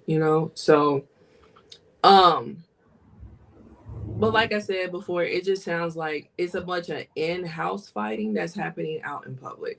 And then the people that are against the whole thing as a whole, the whole movement as a whole, are looking at us like, look at them niggas. Like, You know what I'm saying? Like they fighting over who has the credit for whom for what, you know. And it sounds extremely petty, and in some part, yes, it is petty. But in the same breath, I also understand because I'm the one putting in all the work and you're taking credit for it. Like that's Yeah. not fair. Yeah, you know what I'm saying? So 7 says, never trusted the alphabet friendly minister trying to usurp the movement as if he runs anything but his church. And he said, correction, questionably alphabet friendly. And he said, get a forensic accountant on Bryant's books. Whew. I, Yeah, boy, that'll be dangerous. man, oh man, oh man. That'd be dangerous. Um, But it's that thing. It's like, yeah. you know, it's things that I always think about, especially with this going on. It's like, man, sometimes, man, the boondocks is real, because the boondocks mentioned situations like this all the time, where you'll have pastors or political leaders that have come in, take everything over, and then, you know, they'll tell you when it's over. Or they'll tell you, like the one that started it, hey, you doing too much. Mm-hmm. You Yeah. know, it just doesn't make any sense. And as much as I'm always the person to say, hey man, don't ride on your emotions. Think about it. Sometimes you got me emotionally fucked up. Oh, Like, you know, and especially when you trying to take credit for something I did. That's just an equivalent of my son, somebody just turning around and being like, oh yeah, I we're he started doing this because of me. When he came over my house one time and then he started using his words. Like, I'm gonna be like, man, come on, man. Do you want to keep the rest of your teeth? right, right. Yeah. And like you said, like on the outside, uh, uh a situation like that, be like, who cares? He's talking, you know. But no, you're not gonna take credit for my Yeah. son. Like, You're not gonna take credit for my son, nor you gonna take the credit from me nor his mother. Like, and that, but that's here nor there. Just moving on the boycott. You can't dictate what's going on. mm-hmm. You know, and it's funny because he did all of this, um jumping on interview to interview to interview to interview to act like, you know, he was a front runner of this. Yeah. And then, And you then know, he'll mention her. yeah, he'll mention it, but you know, he's doing it. He's not even Right. collabing with her with this stuff. Yeah. Like ain't called or nothing like that. Ain't checked in like how people say that folks need to do. Ain't nobody did none of that shit. You know what I'm saying? I feel because I was thinking like, how could this have been made better? I feel like it could have been made better if because Jamal can open doors that just a community activist cannot, being real. You know what I'm saying? Yeah. I feel like he should have called Nikema, had a conversation with her, and been like, hey, let me open these doors for you. I do want to participate, but this is how I can participate. Let me get my publicist to open some doors for you so that you can articulate what exactly we want to have accomplished to the world. You know what I'm saying? Because that's how I found out about the whole Target fast, was because Jamal Bryant went on the Breakfast Club and I watched his interview. You know what I'm saying? So it would have been awesome had Jamal Bryant took Nikema's hand and walked her through the Breakfast Club doors and had that interview. You know what I'm saying? It would have been awesome had he took her hand and walked her through the doors for Roland Martin and had that interview. You know what I'm saying? All these places that Jamal can easily walk through that door, it would have been awesome for him to hold her hand and walk through the door But and see, be like, you know that what? would mean he has to take accountability. Yeah. But no, I'm talking about from the jump. You know what I'm saying? Yeah. Yeah, it wouldn't be accountability. It would just be making it right. Like, you know, I saw what this lady was doing out in Minnesota. I think it's an awesome thing. And I think that not only Minnesota should do it, but the world should do it. Mm-hmm. And here she is to talk more about it. You know what I'm saying? Like, that would have been awesome. Yeah, in a perfect world, that would have happened. But, you know, we live in. Right, right. So 7 says, fame is a hell of a drug. Yeah. Yeah, it is. Yeah, Yeah. it is. And then going back to what Seven said about Bryant's books. So just to be a little messy right now, a couple years ago, because his ex-wife is on one of the housewife shows, and a Mm-hmm. couple years ago, it did come out in the public that he owed taxes for like years, for like a certain amount of years, and they was trying to say that it was part of the years was when she was married to him, and she was like, "Yeah, no, I wasn't married that year." So yeah, putting a forensic accountant on his books probably would be beneficial to a lot of people, not just the government. So Man. so yeah, um, but yeah, that is this Target situation. Let me ask you this: have you been back to Target? Or did you even stop going to Target? Did you participate in the fast or Target the was never my boycott? Target was never my place, and I've said it before, like on this, but like especially when it started, like um, it was one of those places where if it was in the area and I know what I'm saying, and I needed something quick, then okay, boom, I'll go there. But Target was never my go-to spot anyway, so the band wasn't really that wasn't really something that I was just like, oh yeah, I'm gonna jump on that bandwagon, and not to downplay the boycott or anything of it, but I wasn't going in the first place. Yeah, so it didn't make never mind. Yeah, it didn't know what I'm saying, and again, it's no downplay to Hmm. that boycott. I just never went anyway. Yeah. Like it wasn't my go-to spot. Like I wasn't a part of the Tarjay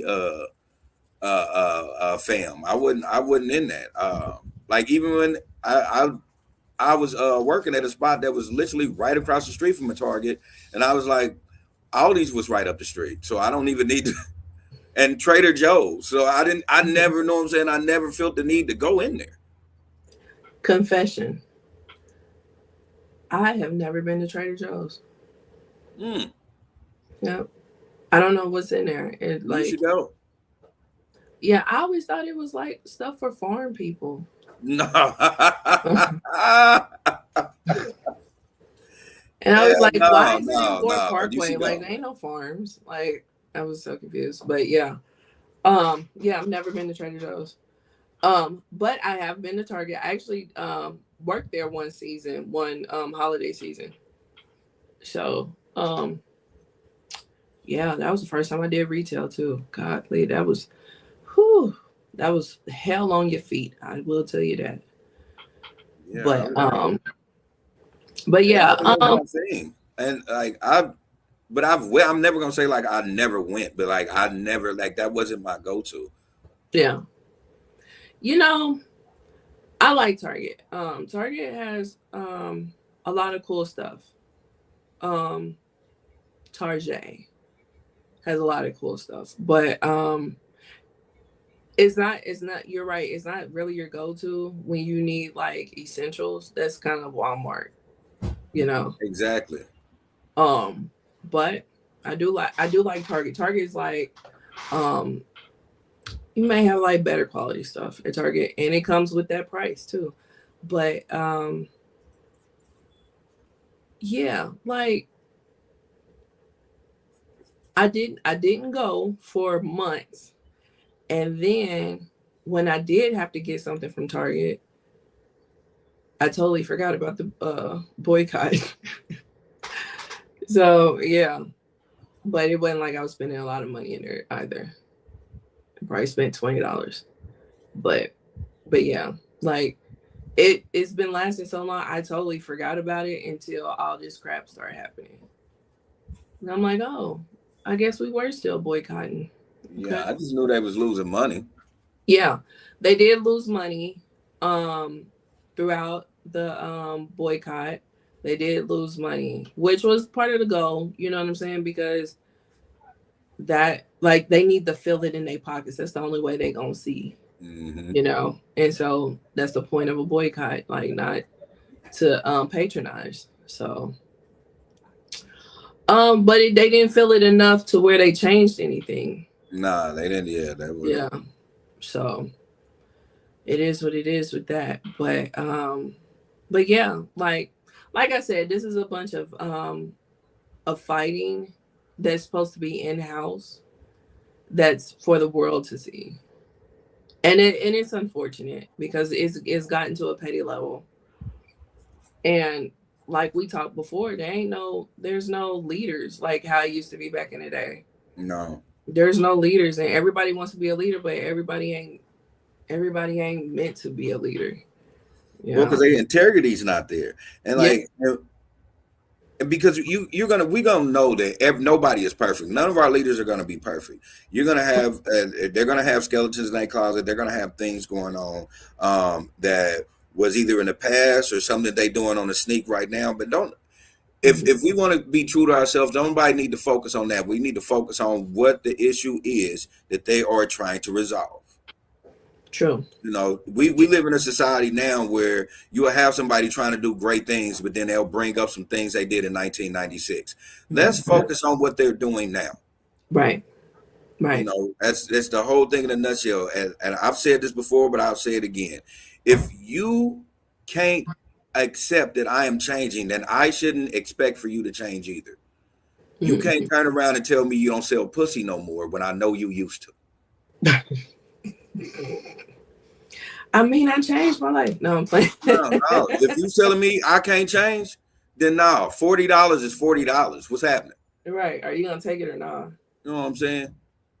Like this is what I'm saying about people got to understand that we have to pay attention to the devil that's in front of us and not worry about what the person who was trying to fight the devil used to do. Mm-hmm.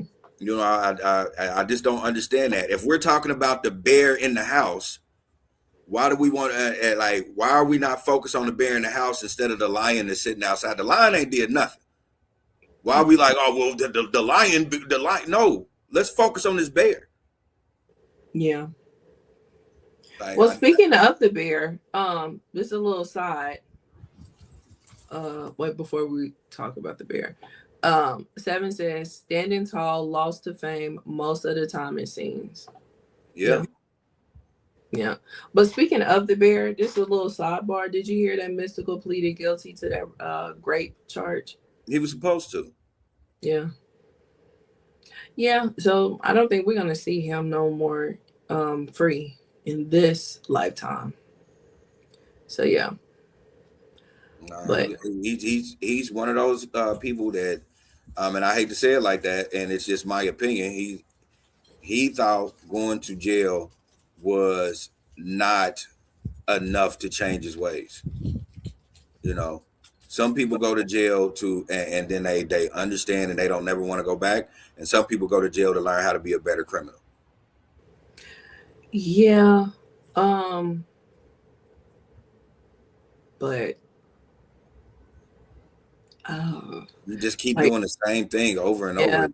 Like this situation is like, it's literally the same thing, and he justifies it with, this is what the exchange was. That's illegal. Yeah, that is illegal. I get you think because you've been doing this your whole life, so you think it's fair. Yeah, that's illegal, and they told you it was illegal a long time ago. Yeah, and you keep doing it. Like, I don't even know how that even rocks in your head when you catch somebody doing something dirty to you and you like, oh, we can settle this right now and start unzipping your pants.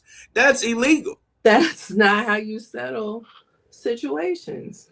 Like, you know, in a professional side, quid pro quos is not what you're supposed to be doing. No. Do this now. No. Because now you just made this person the victim. Pretty much. So everything they did up until that point is moot. Yeah. You know, it's null and void. They did that out of distress or duress. And so now you're the problem. Yeah. And like, why do people want to take it? Like, that's what I was about to say. And why do you feel the need to do that? Like, that you need some therapy. Yeah, like some real therapy. And I'm the weirdest person in the world because I tell people to go to therapy, and I won't even do it for myself. But you need therapy. He need therapy. He needs shock treatment. He need like an exorcism. He need Jesus, Mary, and Joseph. Like he needs a lot. You I know. just don't get it. I just in any given situation, I just can't see myself being like, man, they did what? Man, come on, for real. You might as well just make them suck your dick. Like what? Right. Like it's crazy. It's crazy. But you know, mm, 7 says who? We're talking about Mystical. Mystical pleaded guilty this past week to the charge of grape, and he's been in jail for like the past 2-3 years, Mm-hmm. awaiting, and he finally just went on ahead and pleaded. So they should be sentencing him shortly. He's facing up to 25 years. So yeah, and he's already in his 50s. So we probably won't see him free again. I mean, this is one of those real situations where it's fool me once, shame on you. Fool me twice, shame on me. We and in my Tower Banks voice, we was rooting for you. We said, "Oh man, he made a mistake." You know what I'm saying? In that era, yeah, wah, I could see that happening. And then Mm-hmm. you turn around and do it again. Yeah, right. Mind you, this ain't the first time he got arrested for grape. Since he's been out, this ain't Yeah, the, so the other charges just eventually got dropped. But yeah, this ain't the first time he got after he got out. This ain't the first time. So he obviously has a problem. exactly. It's an issue.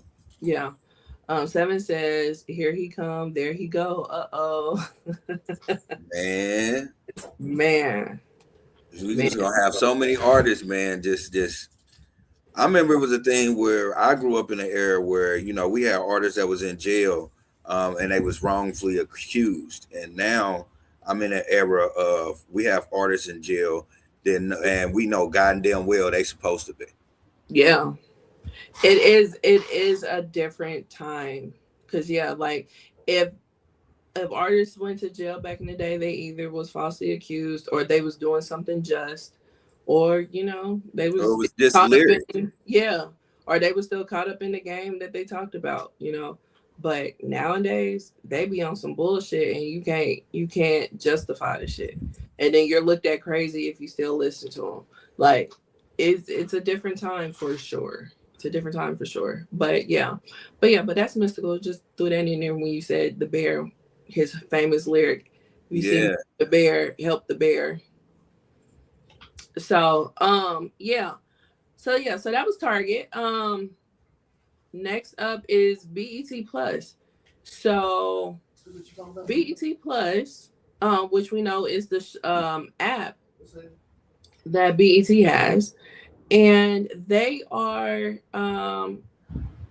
going to cease to exist. So what has happened is that when BET Plus first started, Tyler Perry had um, a lot of stake in it. I don't know what his percentage was, but he did have a lot of stake in it. Paramount is the parent company of BET. So Paramount um, has bought the Tyler Perry stake in BET Plus. So since he bought their stake in BET Plus, now they can do whatever they want to with the app. What they want to do with the app is cease the app from existence and move everything over to Paramount Plus. Now, Paramount Plus, um, I do have a subscription to. It's a great app. It has quite a few things on there. mm. Um, so to add BET Plus over there, um, sure. Listen, I mean, I'm not gonna lose anything because I mean I have subscriptions to both. BT Plus is like $6 a month, so it's not gonna be like ooh, Is it you gonna be like an add-on fee? Um, I don't know if it's gonna be an add-on fee or not. mm, The only ones I really see that have the add-on fees is like the premium channels, got you. but I could be wrong. because I do subscribe to the Showtime add-on. So but yeah, I don't like this news just came out this past week, so I'm not exactly sure how they are going to structure it. I'm not exactly sure when BET Plus is going to cease because they show took my money this month. So we shall see if they take my money next month, I guess. But yeah, you know, people have had, you know, mixed feelings about this. You know, because it's looking like with a bunch of other things that have been going on with entertainment and Black people, it's looking like they're trying to erase us, and it's not a coincidence. So some people are looking at it like that. However, BET has not been Black owned for a long time. Exactly. So I don't think it's necessarily that. And then I mean, whether it's an add-on or whether it's just they're gonna be adding it to Paramount Plus and that's that. None of the stuff is ceasing. So it's just being moved to an app, a different app that offers a whole lot. So I don't, like I said, I don't necessarily find it to be a bad thing. I don't think it's a bad thing at all. And I don't, if any Black people in an uproar over this, it's like, this is what I'm saying. Y'all don't even pay attention to the things in front of y'all. Yeah. So 7 says this is because of the racist Penske family and Larry Ellison. I did hear that as well. That they're they own like a lot of things because they're part of Paramount or whatever, and they're getting rid of a lot of Black stuff. So, but the thing is that they're just getting rid of the app. They're not. Yeah, that's what I was about to say. They're not getting rid of the shows.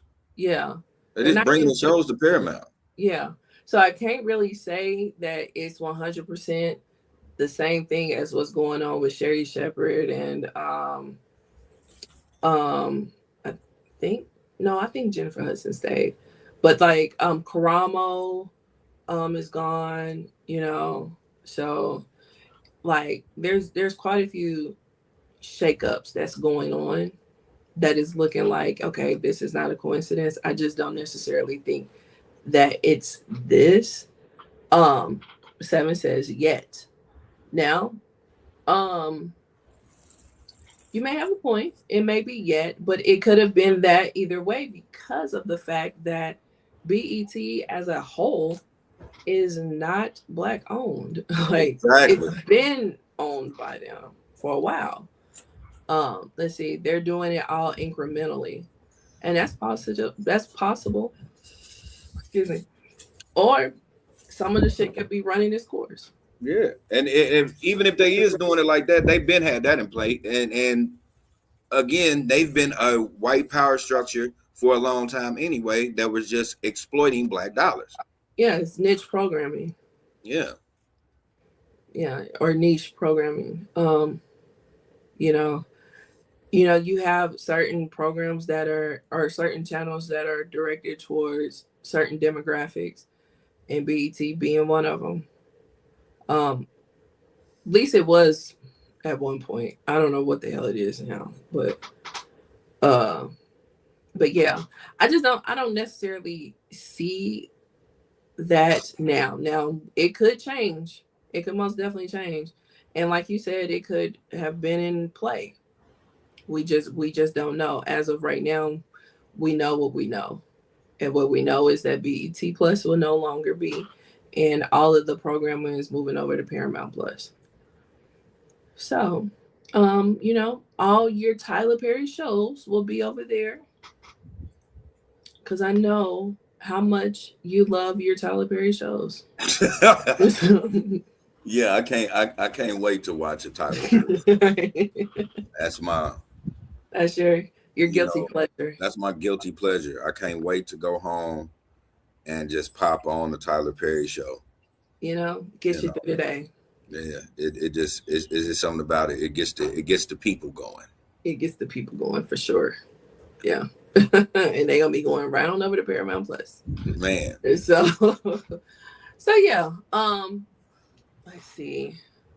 7 says, there were white people in charge. Now there are blatant racists in charge. That's the difference. LOL. Well, yeah.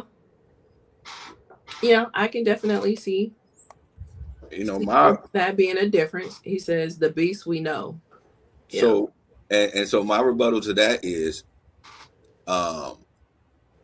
most of them was racist anyway. Like they just didn't show it in public. So I guess that's I get it. This the blanket race, but they were racist anyway. 9 times out of 10, especially with what they were calling entertainment over there. Mm-hmm. This is, and again, they're one of the reasons why a lot of wealthy individuals of a different hue think that they still need to be in survival mode because of what they were portraying. Yeah. Yeah. Yeah. I mean, I definitely see where 7 is coming from for sure. Yeah, me too. But I also see, like, again, we know what we know. So I guess we just got to all white people are racist.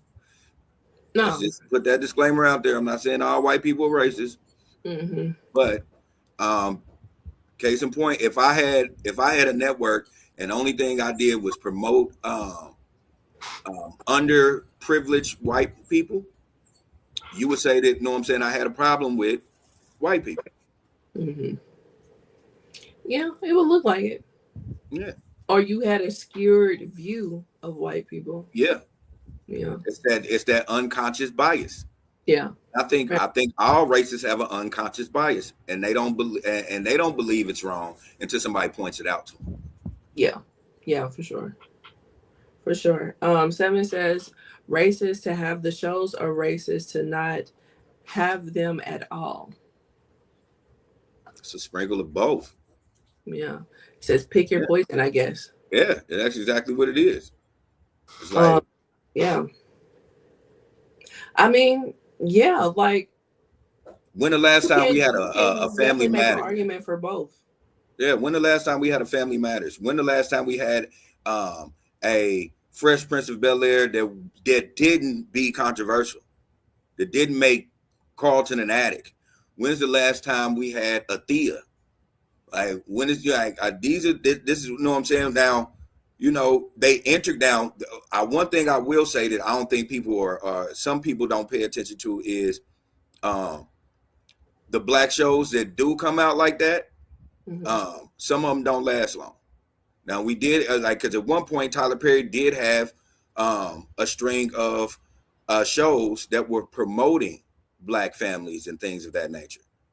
But then he went into this whole, hey, this big nigga in here fuck dudes, and like I don't know where the switch up came from.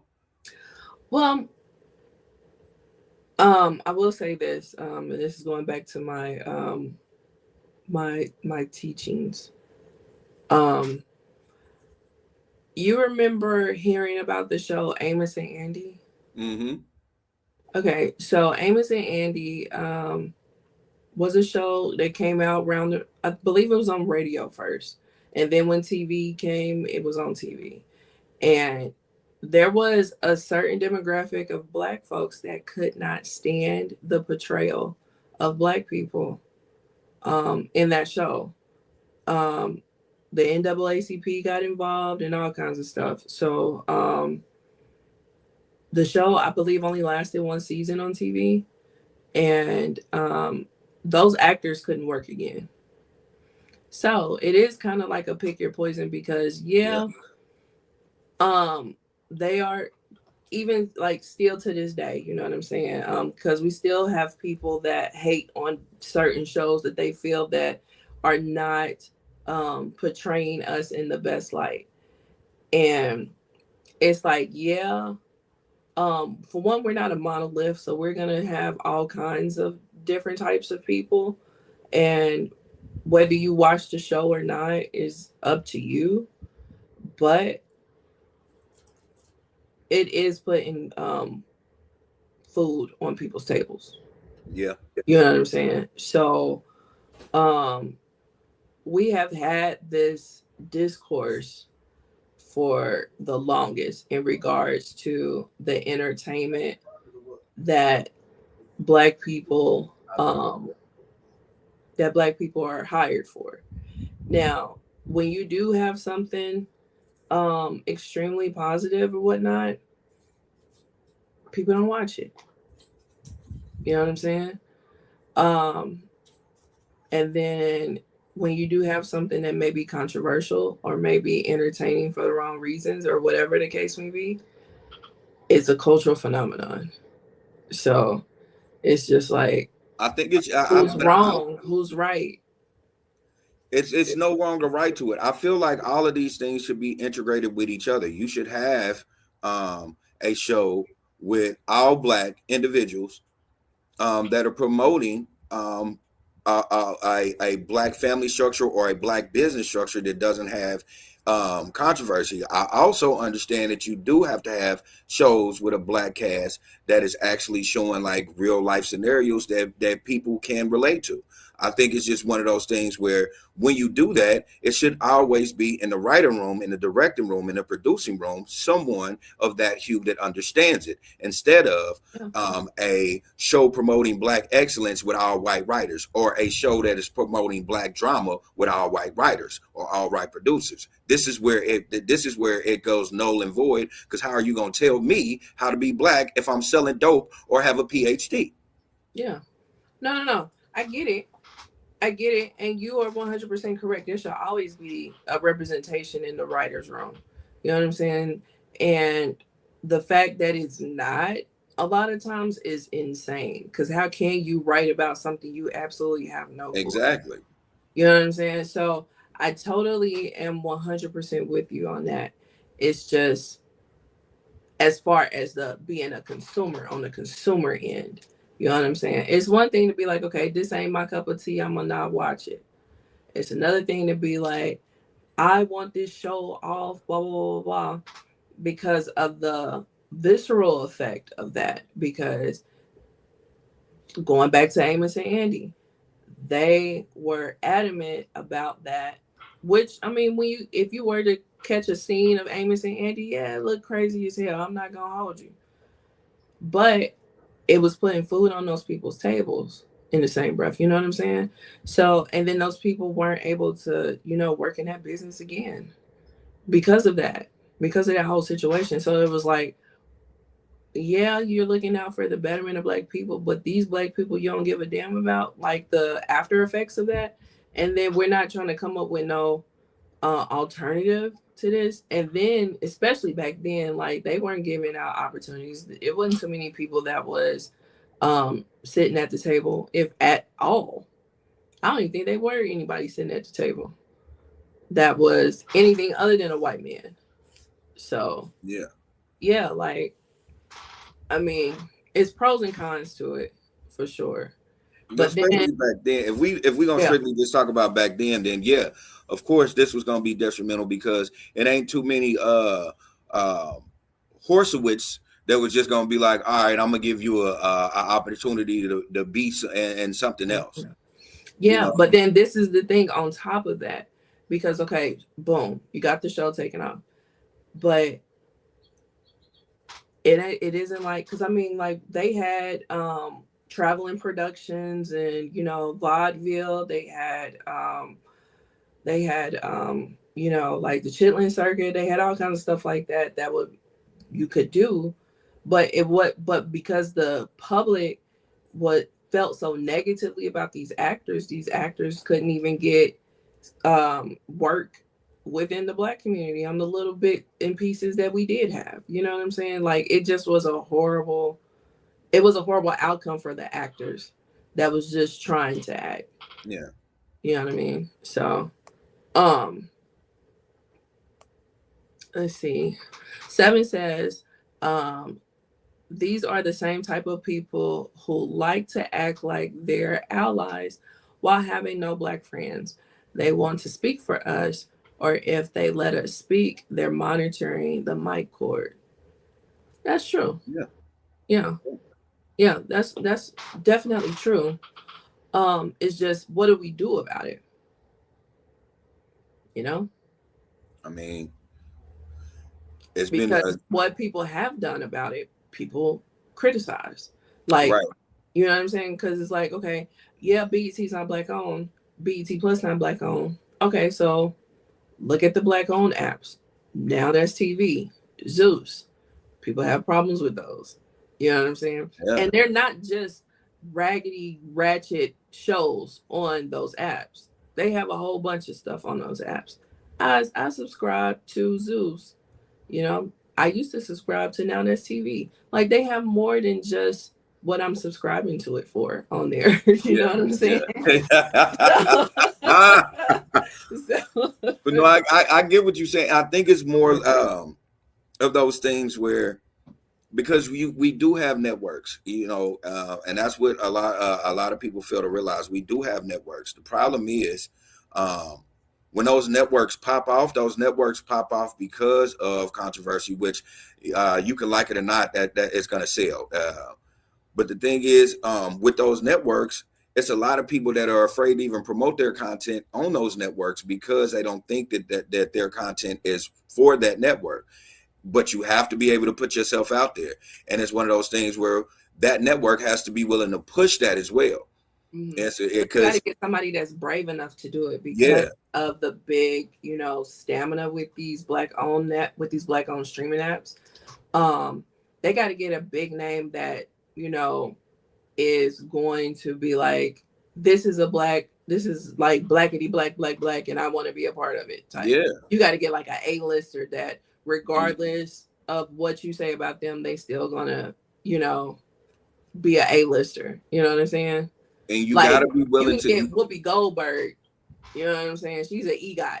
If you get Whoopi Goldberg to have a talk show on Zeus, that'd be big.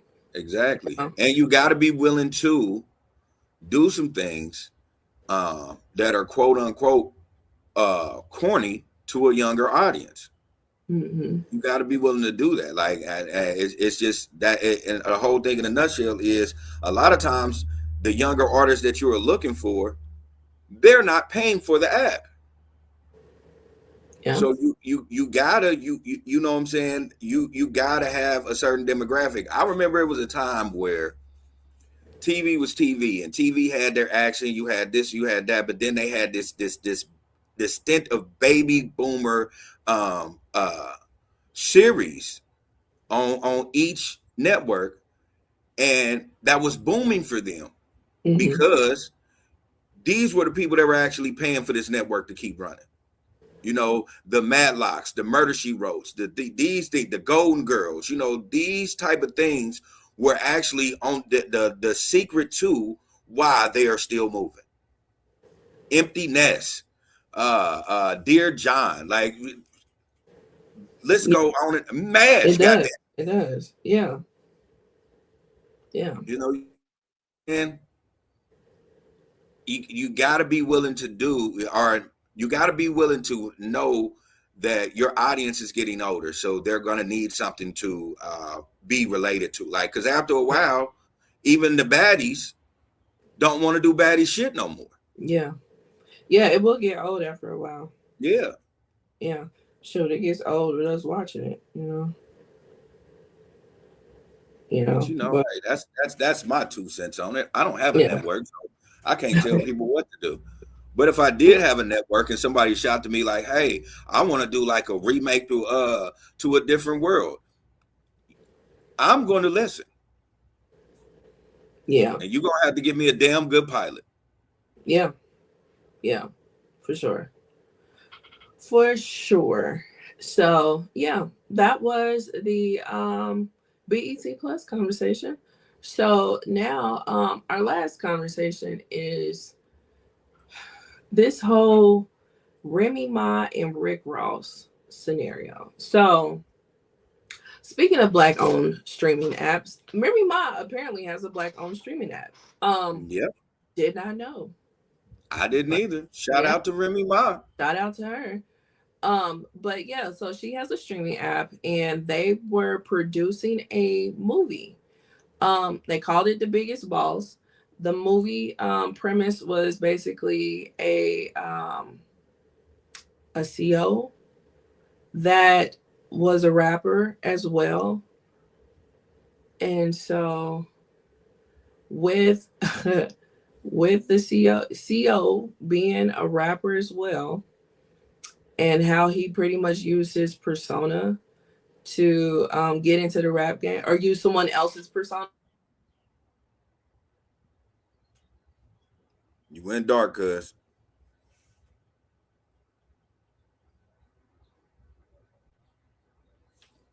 All right, she went dark, so I'm gonna just go ahead and all right.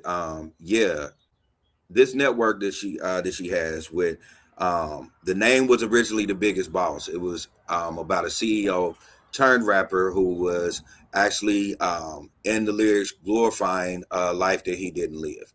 Um, Rick Ross sent Remy Ma a cease and desist over it because of the name. Now, she has changed the name of it, or the people that created it have changed the name of it, and they're moving forward with it. Okay. Yeah, you back? Yeah, I'm back. You know how when I get a phone call through my iPad, Yeah. it kicks me out. So yeah, that's what happened. But but yeah, I guess you were explaining it, so Yeah, I was basically explaining the premise of the situation is Rick Ross did a cease and desist about it because of the name, The Biggest Boss, and they've changed the name since then. But I don't know if Rick just wants to like for them to not do the show. But Remy has no control over because she just has the network. That movie or that's coming that's on there.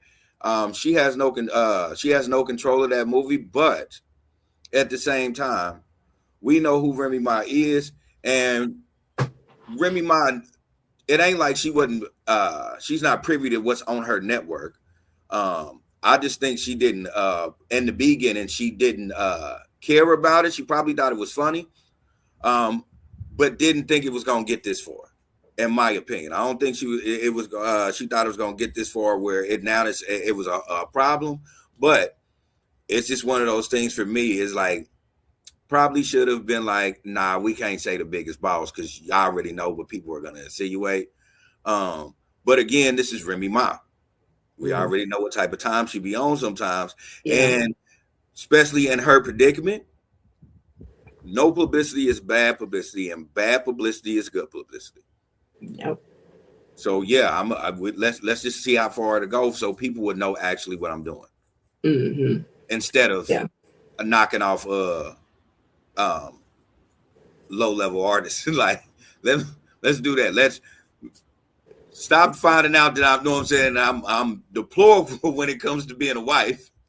Let's we don't want to talk about that no more. Let's talk about the business ventures that I'm doing, and stop talking about how I was doing all these things over here on top of doing Easy to Block Captain. Like let's not talk about that no more. So I get why she let this grow legs, because people needed to know she's having a network and she's doing different business ventures. Yeah. Yeah. You're 100% correct. Bad. There's no such thing as bad publicity. Yeah. You know what I'm saying? So, just like me and you have said on this show just now, we did not know the lady had an app. No. You know what I'm saying? I do now. We definitely do now. Because one way or another, this would have grew legs, because we would have been like, damn, there's a movie about Rick Ross. Exactly. You know what I'm saying? Like, even if Rick Ross didn't send a cease and desist. Now, I'm 100% in agreement with Rick Ross sending a cease and desist. Because what you're not gonna do is paint me out in this negative light when, like, you don't know me. You ain't authorized. You know what I'm saying? Like, you low key trying to take my life and put it in film. Excuse me. The part of my life that I'm trying to, turn my back on. Right. You know what I'm saying? Like, he went from let's keep it a bean. He went a long time denying it. Yeah. And then he finally confessed it Right. But And then try he to said make he it did seem it. like he was The doing reason other why he shit. did it was silly. Yeah. Just be like, hey man, I was young. They was offering me a job. You know, And I took it. I took it. We wasn't really selling like that. Yeah. Like, and he's tried to spin his whole tenure as a CEO like he was doing stuff under the table. I'm like, dude, no, you wasn't. And that's the thing, because like in one interview he'll say, you know, yeah, I was doing these for a favor, and you know, we was making this and we was doing this, blah blah blah. And then in another interviews he'll talk like, nah, it didn't last long because they wanted me to do this and this and that. Like, what was it? Yeah. You know what I'm saying? What was it, man? Like, nah, I wouldn't like. Even like it was a job. Like They just say it was a job. that's all it Then if was a you was, job. and this is how you know he wasn't doing anything like that, as far as like, hey, you know, when I was a CEO, I was bop bop bop bop bop bop bopping. Because we all know we all got somebody in the system. CO's been doing that since the dawn of COs. Yeah. Like, Yeah. you could have just been like, yeah, I was a CO. You need to ask about me. Yeah. Like, but my thing is like, it's so what? You know what I'm saying? But in the same breath, because I've always asked this when it came to him. If it's fuck the police, why is it not fuck Rick Ross? Mm. You know what I'm saying? Wow, never even thought about that. Well, Rick Ross ain't a police. Well, he's police-esque. He's police adjacent. Adjacent. Yeah. Yeah. But if you're to the point where you're saying fuck the police, you fuck them. Like, fuck they cousins, you know, fuck they uncles and aunts. Like, I don't like. It's fuck the police. I always questioned that when it came to him, because why did he get a pass? And because this ain't supposed to be a bash Rick Ross, because we're actually on his side, but since we're talking about him, like, he's done some questionable things, like taking Freeway Ricky Ross's whole identity, and we was okay with that Because the lyrics was good. Let's just keep it a right? bean. The lyrics was good and the The beats lyrics was good. yeah. If Rick Ross was trash, we wouldn't be having this conversation. Rick Ross is a phenomenal artist. Yeah, right. It's hard not to like Rick Ross. I tried. It's hard. I ain't never tried, just because. I was just like, man, like, Yeah. you say what you want to say, but hey, man, I can't deny it. Yeah, I can't deny. Even when he went through that whole lawsuit, and he just was like, well, fuck it, call me Rose. Rose had good music. Yeah. Rose still has good music. Yeah. Yeah. He does. Like, that's the bad part about it. Well, I can't say it's bad, but that's the thing about it. It's like, as much as you would call out somebody else, you're only calling them out because they're garbage. Like, if they were making hits, I think a lot of people wouldn't be calling out certain artists sometimes. And I don't have an artist per se, but I'm just saying, a lot of times where people be like, oh man, you know, he was a snitcher, you know, wah, and then that ends their career. It ends their career because their career wasn't based on them being a real talented artist. They just had one bop. Mm-hmm. Rick Ross is a real talented artist. Yeah. Yeah, that he is. That he is. But, you know, it just, I mean, that's just life. You know, he does got some slaps, because Bag of Money is what had me be like, you know what, I can't fight it no more. I have to play this song. Life would not be right if I didn't play Bag of Money in the charger every day. So, yeah, I get it. But I'm just saying, I'm just throwing it out there. I've been asking this. Can nobody? Because you can't do that. It's just, hey man, it just is what it is. It just is what you can't be like can't say fuck Rick Ross because you saying fuck the police, because Rick Ross never was a police. He's police adjacent. He was a CO, but I'm saying, and this is my thing. It's like, I don't see why people are downplaying COs so bad, because a lot of people use CO. but probably because of what we have seen, as far as the negative shit that CEOs do. I think that's the reason why people are like, man, fuck that. You know what I'm saying? Because we have been fed a lot of negative shit about CEOs. Yeah, yeah, You know what we I'm saying? have. Like just to be real, and it's not a career, it's a job. Like at the end of the day, nobody is aspiring to be a CEO. So it's just a job to get people through. So yeah, but yeah, as far as bringing it back to the movie, the movie is low key shade. You know, Yeah, I ain't seen the preview. I want to. I haven't either. But just hearing what the premise is, and then them calling it the biggest boss, and I think they were trying to use his music because he sent a cease and desist for his music and for the biggest boss, and his likeness and all that.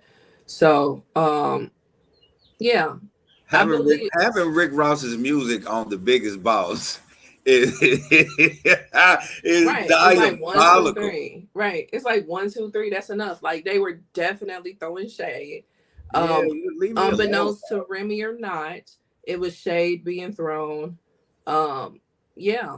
And that's just what it was. Like they made an unauthorized biopic about Rick Ross, calling him Ross Rick. I don't know. Like Sweet. Yeah, the so same way they did old boy, Jonathan Majors. You right, know what I'm saying? right. And how they did Megan Thee Stallion too, because that's the same producer for all them movies. Oh, that is so It's- beautiful. That is yeah, beautiful.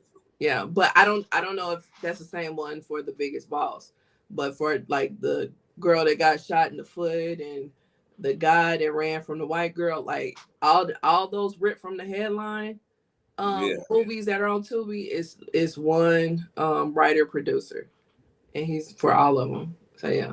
that is Yeah. diabolical, and that I love it. I Yeah. love I have a friend that's in the girl that got shot in the foot. I have a friend that's in that one.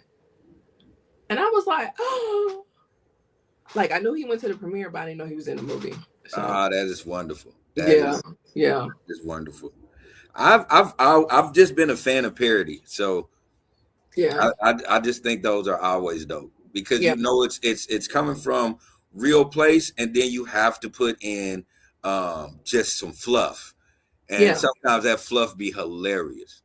It's hilarious. And especially when they have to change the names. Yeah, That is even more funny. But yeah. But yeah. So yeah. Those are our topics. We had a jam-packed show full of a lot of shit that's been going on this past week or so. So yeah, way different than that one week. We was like, we ain't talking about none of this shit. Let's just play a right. game. Yeah, So yeah. yeah, This week been a hell of a week. yeah, yeah. It's been a hell of a week. So yeah. My final thoughts is, do you have fun? Fuck what everybody else talking about. Live well, drink your water, all that. There you go. Yeah. So Jerry's final thoughts. Take it away. Jerry's final thoughts is very simple, and I'll just keep it moving. Opinions and advice is like assholes.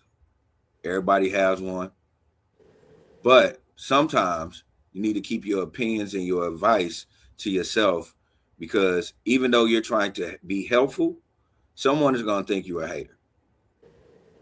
It is going to be somebody who they're going to hold you 100% accountable for something not working because you told them a valid reason why and what they should do, and they're going to make it your fault that they failed instead of succeeding. So sometimes it is always better to keep things to yourself and wait for someone to ask, because a lot of times people insert themselves, and it's nothing wrong with inserting yourself, but sometimes you need to fall back and just wait for someone to ask or watch them and then politely try to rebuttal.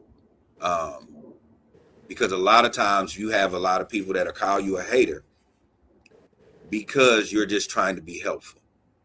So sometimes don't give help into their ass. And as always, take care of yourself and others. Yes. Thank you for Jerry's final thoughts.